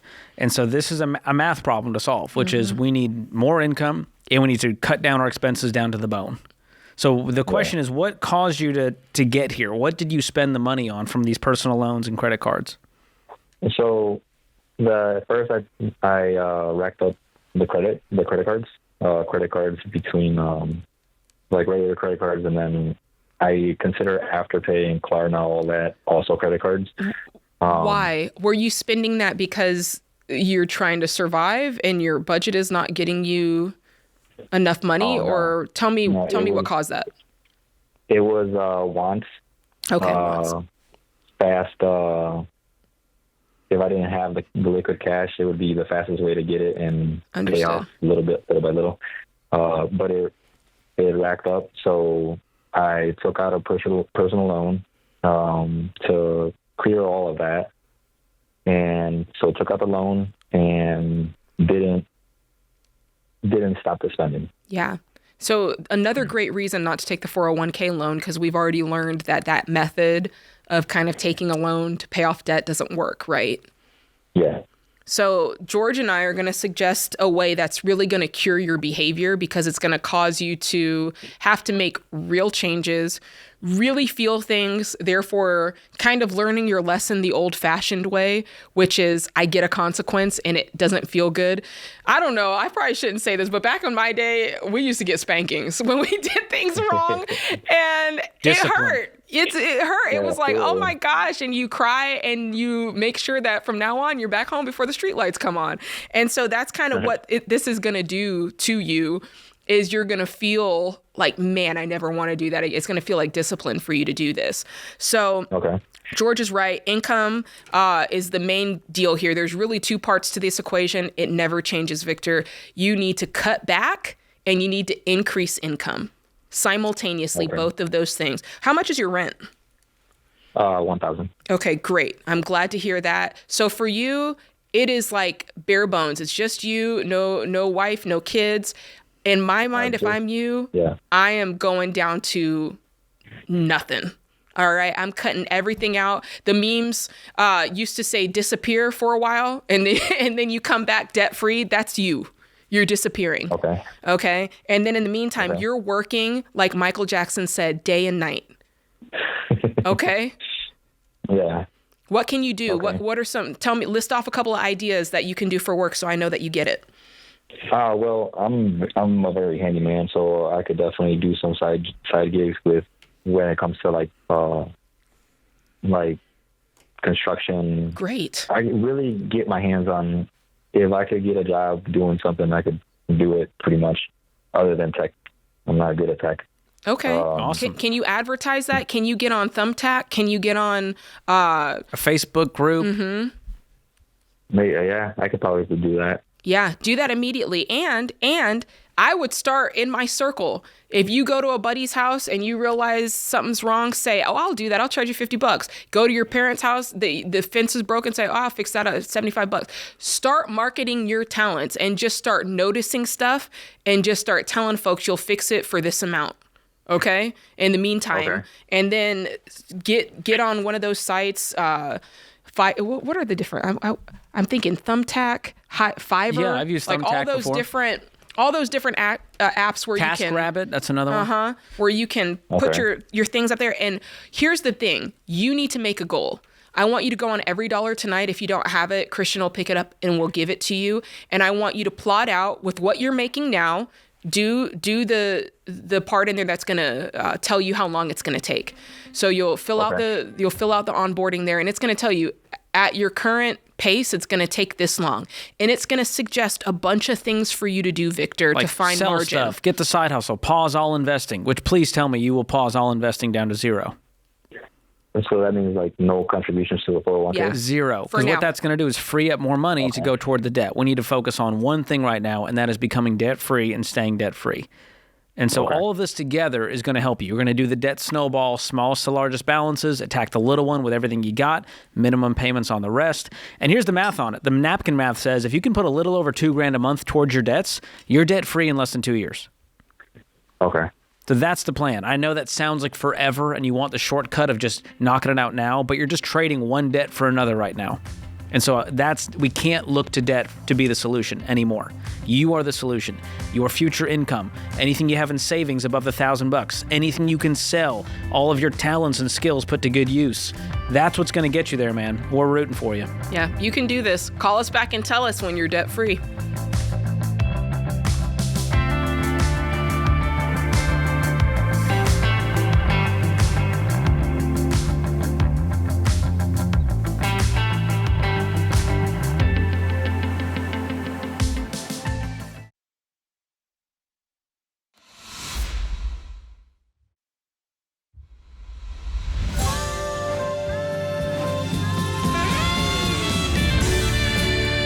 Well, welcome back to the Ramsey Show in the Fair Winds Credit Union studio. George, are you ready to get to another call? I don't know how I could be more ready, truthfully. I'm pretty ready, and this person is in Austin, Texas. Sydney is on the line. Hey, Sydney, what's up? Hi, thank you so much for taking my call. You bet. I just wanted to make sure that we're on the right track with the amount of money we're making, saving, investing, and still feeling like we have money to spend on the things that we want and not eagerly waiting for payday. Oh, okay. Tell us more about your situation. So I just downloaded EveryDollar this month, Awesome. 2026, getting on our budgeting, and I plugged in all of our bills and all the things that we want to spend money on, and there seems to be quite a bit left over. Yet especially the past 6 months, the past year really, we were just eagerly waiting for payday. Okay. What do you... So in reality, you're paycheck to paycheck, but on paper, in EveryDollar, it's like, hey, you should have $8,000 left. You're like, where is this going? That means you're just not sticking to the numbers. Yeah, we're not sticking to the numbers, and we do put away a little bit in savings. We do have quite a bit in savings, but it's not as much as we would hope, considering how much money we make. How do you make? What do you make? So this information just became privy to me. My husband's been taking care of the finances up until now, but he is seeing that I cannot budget if I do not have the information. So he helped me out setting up the EveryDollar app, putting in his income, and I pay all of the bills, and I do all that kind of thing with the shared money, but I make sure all the bills are paid. Okay. I think it's about $40K a month. $40,000 a month. So you're talking like $500,000 take home a year. Yeah. Wow. Yeah, some months it's a little That's less. incredible. Some months it's a little bit more. I was not expecting that with the way this call was set up. I'm not going to lie. Oh. Okay, so $40,000 a year is a lot. I think America's going, I wouldn't know how to spend $40,000 a month if you gave it to me. Yeah, So what's your mortgage? What's your mortgage sign payment? on to my EveryDollar, and you can check how I spend it. You should DM it to Jade and I just for fun, because we have a dark curiosity. We want to do. know how you would even do sure, that. Okay. Listen, if you did, we would look at it. Yeah. So tell Sure, us a couple of the biggest line items on your budget. I'm guessing there's a house. I'm guessing. Well, we try to put away about $12K, maybe like between 10 and 12 for taxes every month, just to make sure that that's in an account. So when that happens, we're not like scrounging. Okay, so that we do put away. So that's not actual income. So then. you guys The are 40K self-employed. Yeah, no, we put away. Oh, yeah, but that's before taxes. Oh, okay. So after taxes, it's closer to 28? I guess so. Okay. So in EveryDollar, you're going to list take-home pay. Is that what you did, or did you list the gross amount? No. I listed the gross, and then I put in as a category taxes. Got it. Okay. It may be helpful for your, sake to do it the other way, but if the gross money shows up in the account, that's what you're budgeting off of. So that makes sense. Yeah, because the gross will show up into our account, and then we take care of paying taxes quarterly. Okay. Fantastic. And then how much is your mortgage every month? So we have a rent is $3,300 a month. Fine. Okay. Any debts? A little bit of credit cards for just the last couple of months, being lazy to pay it off, and we want to put a lot of money into savings so we don't end up paying the credit card. Not much, maybe $16K at most. And if we really wanted to, we could pay it off. We want to make sure we're on the right track and really start budgeting. I'm sorry, can I go back a second? Did I hear you say you rent? Yes, we rent. Why? How long have you been making this money? This money, about a year. For the year before that, it was also good. We've been married 4 years, so it's been getting better every couple of years. Okay, but you've been upper six figures for quite a while. We've always been six figures, upper six figures, for quite a bit. Help me understand the renting part. Right, quick. Location is very important to us. When we first moved here to Texas, the company was paying our rent, so we're like, great, pay our rent. And now they're no longer, but we still want the location is very important. Understood. And we're looking for a house. We're looking. Okay. Sorry, that was just a squirrel I needed to chase. Okay. Continue, George. You had a train of thought. Well, I'm confused why you guys are even going into credit card debt with this level of income, because you don't want to touch savings, but then you're going to pay 29% APR on the $16,000? Mm-hmm. That feels... Yeah, and we have quite a bit in savings. How much do you have in savings? Quite a bit in the stock market. I'm not 100% sure. My husband has access to that account, but he has. I think he put $30K into the market in the last couple of months, and he's got to have about $60 or $70K in his high yield savings account. Okay. So I'm picking up on another issue here. I know you called about one thing, but part of the issue is that you don't have the transparency you need to know what's actually going on. It sounds like you asked for that so you can make the budget, but you really do, Sydney, need to know all of these numbers. So that you both can live in a state of reality with your money instead of guessing. It's hard to be in reality when you're guessing. If one hand doesn't know what the other's doing, you're going to always have this problem and keep living in the cycle. Mm-hmm. You both have to be on the same page with full accountability and transparency. So that's step one. And then do you have any other debts outside of the credit card? Any car payments, student loans? We have leases, but we don't intend to own a car. What are they? What are the leases? So I drive a 2025 minivan, and that's $893 a month. It's important to my husband that I'm in a reliable vehicle every couple of years, and he drives a Range Rover for just under $3K a month. Goodness gracious. So let me go back to the minivan talk. So basically what you're saying is that 99% of the population is not in a reliable vehicle if they don't switch it out every 3? No, I didn't say that. He did. Right. But my point is to call out the ridiculousness of that statement. And therefore, that means that you know it too. Plenty of people buy a car, even if you bought a brand new car and you just drove it until, I don't know, for 10 years until you whatever. That would be more reasonable than the statement that was said. You guys are dropping $4,000 a month to rent cars, and you're prepaying all the depreciation. Exactly. So that's part of the problem. I think that's a microcosm of a bigger problem here, which is you make great money and you want to show it off, right? There's some flaunting here. And the truth is, you could save up and buy these things outright, and it would still be okay. But we don't have the discipline.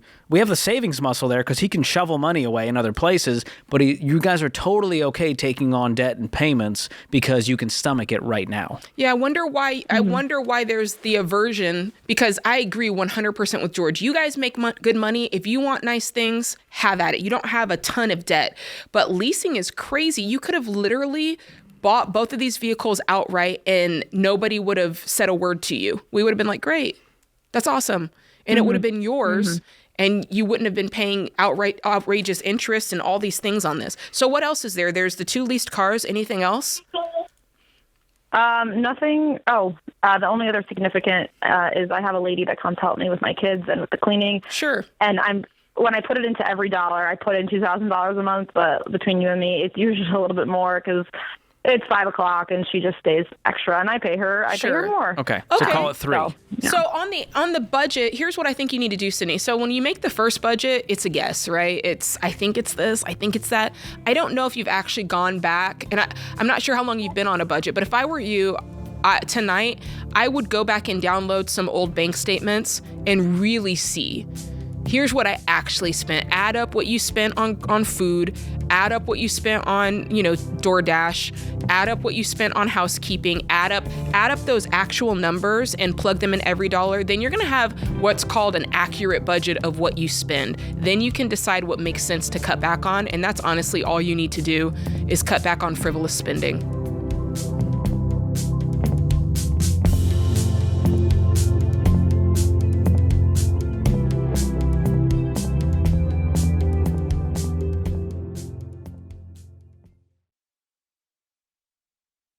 You spend hours researching before making a major purchase like a home or car, but it's also a good idea to put in the work searching for the right insurance coverage. To protect your biggest assets, I recommend using Ramsey Trusted Pros. Whether you're looking for car, home, or any other type of insurance, Ramsey Trusted providers have been coached and vetted to serve you like we would. Find what you need at RamseySolutions.com/insurance.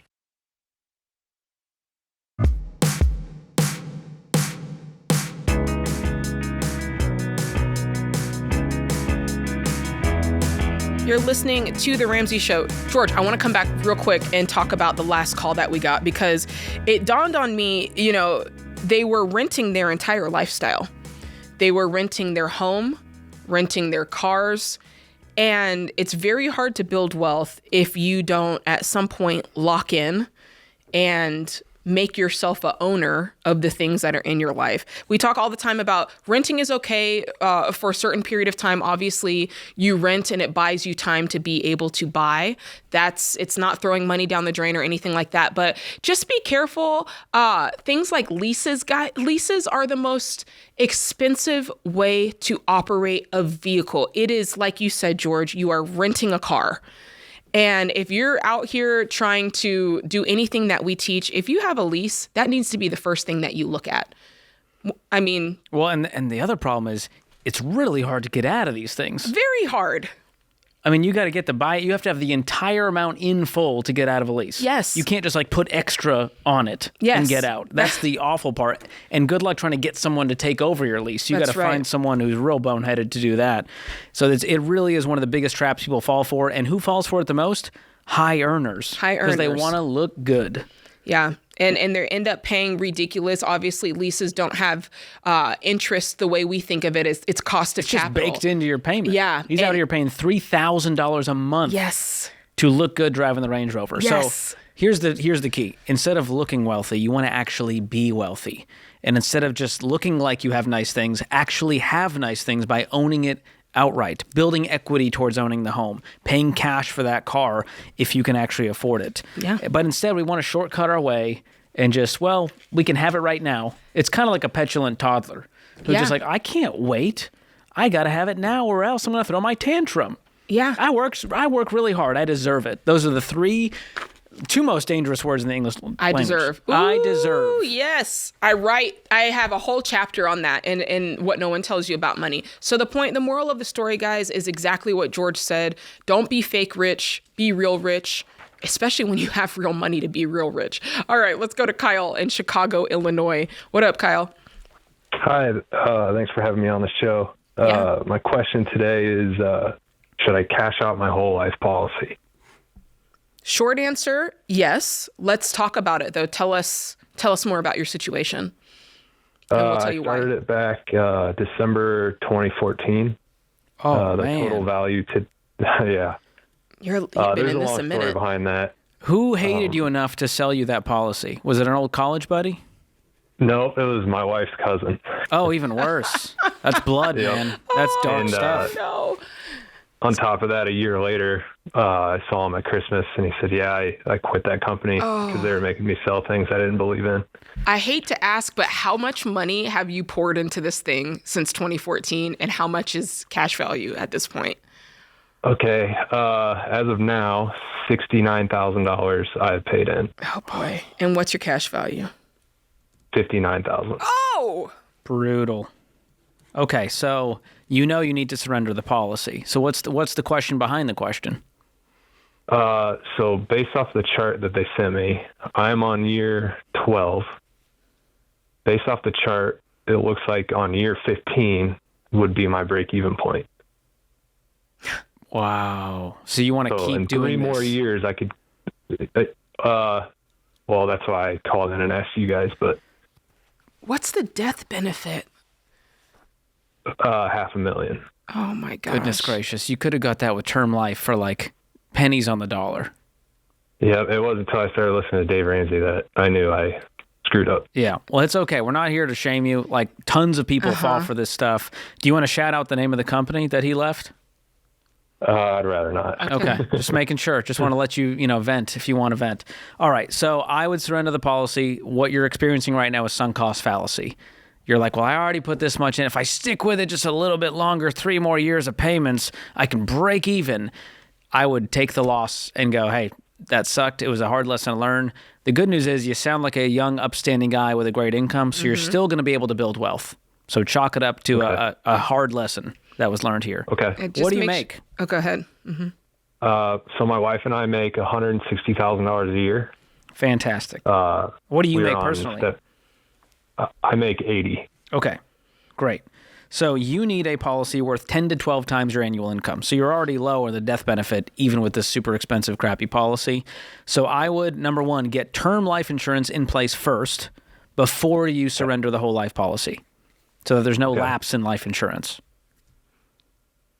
And so keep going. The next part was about 2 years ago, I called and asked about cashing out the policy, and they offered a cash value plus a term life. Like they would take the difference of what a term life would be. I'm not doing any more business with this company. Okay. They can't be trusted to offer you any products. It's been 20 years of pain. So I would contact Xander. That's who I have my term life insurance policy through. You can call him at 800-356-4282 or jump on Xander.com and get a quote. You can actually do a lot of these online. Like for you, you need a, let's say, $1 million policy, 10 to 12 times your annual income. And you can do that with no medical exam, do it completely online, and you're in good shape. You sound healthy. Well, thank you.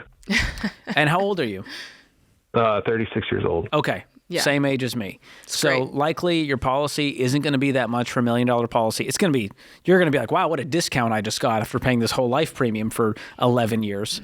And so it is worth it. You're going to get double the coverage for a fraction of the price you were paying. And you can turn around and invest that difference on your own in actual good, mutual funds. Likely 1% to 3% is what people see the return on their whole life policy. 1 to 3%. You could literally do better in a high yield savings account. That's truly what we're saying. Yeah. So step one, term life. Step two, surrender, and you'll get some cash value out of it. What will you get at the end of the day? Have you looked into it? I'd get $60,000 if I cashed out today. I'd take that. Yeah, take it. Do you have any debt? Do you have any savings? We have mortgage-only debt, and it's $60,000 is what we owe our house. I love this. This is more than coincidence, my friend. That feels This is a great. divine appointment. So you're telling me by like the end of next week, you could be completely debt-free, house and everything, and not have a whole life policy? Yeah, and I guess the next question is my interest rate is only 2.1%. Who cares? Dude, what's your mortgage payment? Pay off the house? Yes, pay off the house. $1,200 a month. Okay. You want to do some fun math? Do you have any money in retirement right now? Yeah, me and my wife have $270,000 in retirement savings, and I'll have a pension when I retire. I hope. That's so awesome, Fantastic. Kyle. Good. If you did nothing, if you don't invest anything except that mortgage payment, you would have $5.3 million between the two of you at 62. If you just invest the $1,200, you don't do anything else. I like that math. And so great, you're already isn't it? doing more than that. So I'm not worried about, well, it's 2%. Who cares at this point, dude? You are on your way to building serious wealth, and you can't put the psychological piece into a spreadsheet. And it's so hard for me to explain because I'm the guy who paid off his low-interest mortgage, and everyone's like, why would you do that? And now it's becoming a trend. Yeah. Everyone's like, well, I paid it off because I wanted the peace of mind. Yeah. And if something happens, you don't have to worry about it. And if you lose income, you don't have to think about it. You just have more flexibility and options. Plus, if your house were paid off, if it were paid off, you would not be calling us saying, hey, I want to borrow $60,000 against my home so I can invest. You wouldn't. Yeah. You wouldn't do that, would you? No. Right. So I don't think the spread is worth it on keeping the mortgage, and I would just try to stomach the sunk cost fallacy and go, man, I got screwed by someone that I trusted, by a company that essentially felt like a scam, and you learned your lesson. 36 is actually early. A lot of people... We've all done crap like this, Kyle, just so you know. You got a lot of life ahead of you. You guys are going to build outstanding levels of wealth. I have no fear. So call up Xander, get on the website, get that term life policy in place. For anyone that has anyone depending on them, you need term life. 10 to 12 times your annual income. A 15 to 20-year term is what makes sense for most people. It's so affordable knowing that your family is covered. Yeah, and just remember, term life insurance, guys, it's not a baby step. It's not something you do once you hit some point. You do it immediately. I don't care if you're in baby step 1. If folks are depending on your income, you need life insurance, and you need it today.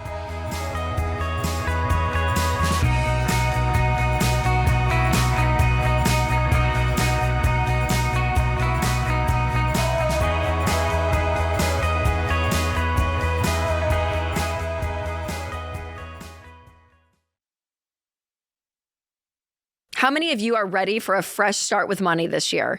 Maybe you want to pay off debt or start saving for retirement. And those are great goals. But you're also probably thinking, well, sure, Rachel, but with what money? My budget is so tight as it is. Listen, I hear you, but you can do more with your money this year. And our EveryDollar budget app helps you find margin to make it happen. This is such a game changer. EveryDollar digs into your money situation just like we do on the show. Then it finds extra money you can put towards your goals every month. And the average person is finding $3,015 in just 15 minutes. Think about what that could mean for your family. Think about how much more peace you would have. Guys, you can make this an amazing year with money. Go download EveryDollar and start for free today.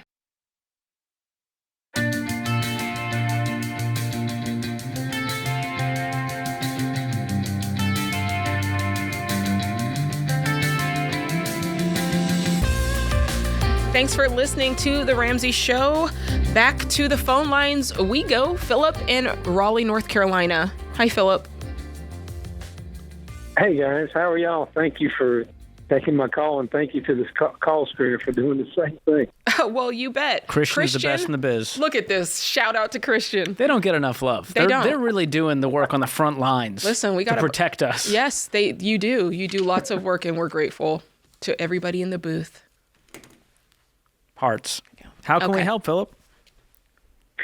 Well, guys, this is a hard question because there's probably some emotion involved in it. So my wife and I are I'm on my second marriage. She's on her third.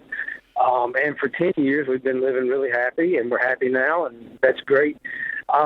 We took on, just before COVID, we bought a farmhouse.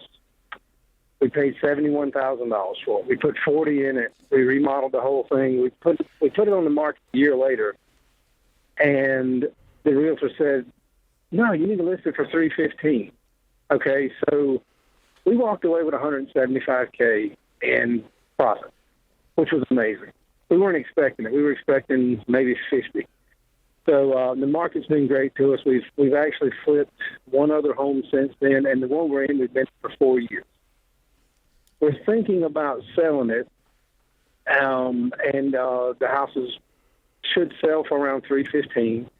We got a $70,000 HELOC, a $4,000 personal line of credit, and a truck that I bought recently for $29,000 is what I owe on it. The new house is on a golf course in a neighborhood that I always wanted to live in, and it's beautiful. It's a French provincial home. My wife loves to decorate. I love to give her a canvas to decorate on. and the house is listed at $724. We're looking to make an offer on this house that won't exceed $600, and we believe that around $570 is where we would be realistically. $570 as far as a mortgage? Yes, sir. Mm-hmm. Okay. So how much will do you think you'll get from the proceeds of this house? This one, the realtor, he's saying around $315. Okay. Is it paid for? Oh, yeah. We owe a $70,000 HELOC. Okay, so that's all you owe. You don't have a traditional mortgage on it. Correct. Yeah, we paid cash for it, and then we fixed it up with more cash, but we've had to fix the basement, put in a new heat and air, and then we actually put in some hardwood floors, too. Okay. So after fees, will you walk away with like $300,000, you think? $315. I figured if we sold it for $315, we paid off the HELOC, the personal line of credit, and the truck, we'd have around $190 left over. Okay, and that'll be your down payment for the next house. That's fees and everything. Yes, sir. And let's say you get this new house, you think you could get it for $600? I believe that. You think they'll take that low ball? Yeah, that's very low. Well, so it's a 4,200 square foot house that was built in the 60s, and it's not been remodeled at all. Has it been on the market a long time? It's been on the market almost 4 months, okay. and we're an hour north of Raleigh, so it's not the Raleigh market. The median price per square foot is around $150. Okay. In Henderson. And it's on an acre of land, so it's a pretty average. I think the median pretty well applies. Okay. So the short of it is, let's say you got it for $600 and you were able to put $200 down. Mm-hmm. So it leaves you with a $400,000 mortgage. And what's your monthly take home pay as a household after tax, but before other deductions? Let's see. So it's around $7,600 take home. But I also have a tax business that I've been running since 2007. I do around 300 tax returns a year, so we'll probably net around $30,000 from that, and then I usually get about a $10,000 bonus every year. Okay. As well. So have you done the math on what the mortgage payment would be every month if you got a $400,000 mortgage with today's rates? It's around the 25% mark. Okay. Is that a 30-year, though, I'm guessing? Yeah, it had to be. That's a 30-year. That's not the 15 years it talks about. Okay. Well, our parameter is 15-year mortgage, no more than a quarter of your take-home pay. And you guys, you're close. You're on the line. I think you could get there with a little bit of patience and saving. You have a great income, and so it might just be a little longer. And it's hard when you got your sights set on a very specific house. You're like, this has to be it. It kind of gets you starry-eyed and causes you to make some bad decisions. But I like the overall plan of selling the house, paying off all of your debt, having savings left over, plus the down payment. How much other savings do you have? What do you have? What other cash do you have? So we have our emergency fund. How much is that? It's around $2,000. And then I've got a 401k at work, which can't touch that, Did you say your emergency fund is $2,000? Yes, ma'am. Okay. Mm-hmm. And that's the only non-retirement money you have? Correct. Yes. Okay. Yeah. Okay. Yeah, I gotta say, I love this plan, but the only thing is I agree with George. I just don't think you're quite ready to make this move. You're talking about making a major move. You've got this debt. The debt will be cleared off. There's no extra money laying around anywhere. For this to work, everything has to fall perfectly. You have to get the house for the exact right amount. And what I can tell you is you're emotionally invested. And so if you don't get it for $600, I think you're going to make the offer anyway. And I think I'm a little worried about that. I think that if they said $680, you'd take it. Or if they said $700, you'd take it. You see what I'm saying? And with no money saved.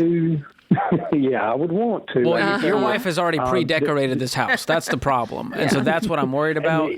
And on a 15-year, you're looking at more like a $4,000 mortgage. And so that's the reality here, is that it's over half of your take-home pay, and now there's pressure. Now you have to have this side business work out permanently. And so I just don't want this house to go from blessing to burden real quick when you bit off a little more than you could chew. And when you only have $2,000 saved, because then your next order of business really quick would be saving up 3 to 6 months of expenses because you don't have any saved. So what if we cleaned up the debt with future income? Then we got a fully funded emergency fund. Then we could sell the house and use all that equity instead of throwing it towards the debt because you've already cleaned it up. Absolutely. Now that looks more like this is going to be, we're in this house for 2 more years. That's the tough reality, that the news you got to break to your wife. Well, and we're both on the same page with this. We could go either way. Yeah, yes, she has it decorated, but you know what? The same decorations are in the house we're in right now. That's true. That's true. So we're realistic about it, and to be honest, we've been back and forth and back and forth. I've basically done a home inspection on it and everything else. I mean, I've sent an email to the realtor saying that I think it's a $110 square foot house with all the repairs that need to be made and things, because it's got a $40,000 paved driveway that needs to be fixed. Yeah.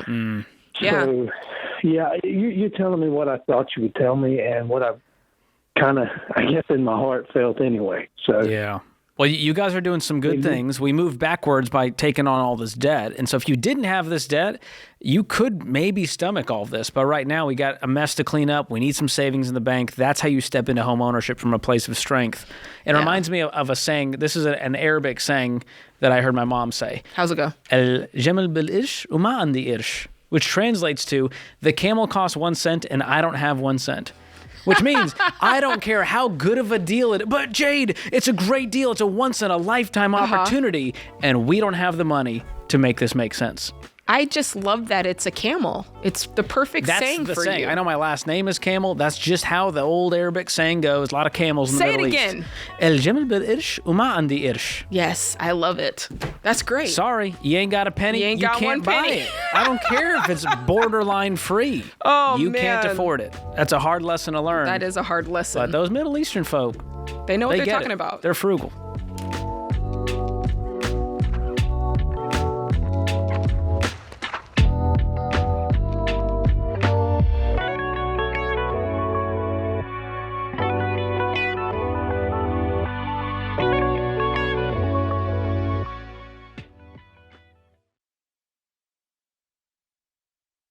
When you're tired of feeling stuck with money, there's just one solution.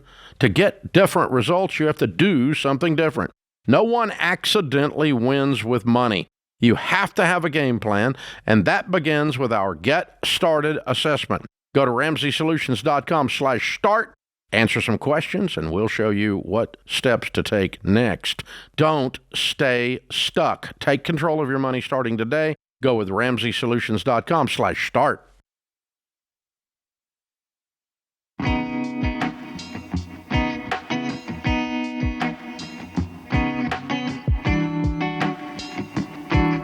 Thanks for hanging out with us. The scripture and quote of the day, 1 Corinthians 9:24. Do you not know that in a race, all runners run, but only one gets the prize? Run in such a way to get the prize. Amelia Earhart said, decide whether or not the goal is worth the risks involved. If it is, stop worrying. Man. Oh boy, that's a dark quote from Amelia. Oh, I felt like it was on point because I'm thinking about the baby steps. I'm like, when we tell people the baby steps, the number one thing they're trying to assess is it going to be worth it? Like, is it going to be worth my sacrifice, my time, my effort, my struggle? And if you've already decided that it is going to be worth it, just stop worrying. Just stop. Otherwise, you're just spinning your wheels. But well I guess... said. If Amelia Earhart, if you Google she's talking Amelia about, Earhart, I mean, you know, she's willing to fall out the sky. Yeah. Really? Wow. Ugh. All right, John in Las Vegas, Nevada. Get us back on track, John. What's going on? Hi. My daughter's in her sophomore year of college, and a couple years back we made a deal that if she did well in school, we'd pay for her housing expenses and ability to go to college if she got a scholarship. She came through on her end, and we've been doing that. However, she keeps making decisions that kind of go against what we're advising her to do. And my question is I feel like we might be hurting her more than we're helping her by trying to send her to college and not holding her to to an accountability standpoint of being, growing up. What types of things is she doing that's not what you want? So a while back, I made it well known, like tattoos were not a thing that we approved, and it was one of those deals where we said, listen, if you want to get a tattoo, that's on you, but not while we're paying for your things, because then I feel like I'm subsidizing it. And so she's come home with numerous tattoos, and then the last one she came home with, she called me ahead of time, knowing that I'd be upset about it. But when, and I was glad that she was honest with me. However, she knows that we don't approve of that right now at her age. How old is she? The fact that, she's just about to turn 20. So, it's her body. She can do whatever she wants. However, I just don't feel comfortable with her getting tattoos at that young of an age, where that's kind of a permanent thing for a young You said two opposing things in one sentence. You said it's her body, she can do whatever she wants, and then you turned around and said, but actually she can't. So I think you have to figure out which one of it is for her age. And then the other question I have, just practically, is she using the money that you're giving her for tattoos? Well, so that's the part. So we pay for her housing, and then we also pay for her tuition. Okay. And so she made a decision to do a trip last year, and didn't plan for it correctly, and she wound up spending, like, she needed help on that trip. So part of that is we lowered her monthly expenses that she gets, and so she's covering that for her job, and then. And we're basically letting that be the payment. So we're giving her less for housing, and she covers the difference. Is it an apartment? An apartment or campus housing? It's an apartment / housing, campus housing. It's kind of a blend. So it was like $1,000 a month, and now we down it down to $800, so she can pay back over a year the amount of money that we gave her to live while she was doing her trip to Italy. And so, we're proud of her because she paid for the trip for Italy. Uh-huh. However, one of the deals with doing that was, listen, we're not financing that. How much over? How much over did she go on that trip to Italy? Like, how much did you need to bail her out? $3,000. Ooh, yeah, that's a lot. Yeah, and we were on top of it. We were on a trip in Europe, so we spent a whole bunch of money for our trip that we were super excited about doing for us. And then we're having to come out of pocket. So, it kind of put us in a bad position. How are you guys covering her tuition and housing? Is this from a college savings account or just cash flow or normal savings? No, that would have been a lot smarter when I was younger. But we're doing very well financially. Between my wife and I, we make about $220,000 a year. Awesome. So you just cash flowing it. How clear was it that tattoos equals we're cutting you off, or was this just a separate preference? Like, hey, I don't want you getting tattoos. It was separate, but when she got in the argument with me about it, I said, listen, we're paying for you to go to school, and all that is money that you're not having to spend to go to school, right? So we're trying to set her up as much as possible. And my view on it is I don't believe in making permanent, markings on your body until you're fiscally responsible for yourself. And then if you want to do that, you can do that. Okay, but also maybe be a little bit older so you can make wise choices instead of a 19, 20-year-old, putting things in their body that don't necessarily. Yeah, this is a 20-year-old decision, and it is a preference. There's no moral failure here. I personally, if I'm dad, I get you being upset. I get the disrespect, but I would not cut off her college funding. If you want to tie it to something, I would tie it to grades, attendance, legal behavior, you got to finish in 4 years, all of that. But this is just a separate issue, and now we're trying to weaponize her college funding to get her to stop. What you can say is, hey, any future tattoos needs to come out of your money from your job. We're going to send this money directly to the landlord, directly to the school. We're not just going to fund it in your bank account.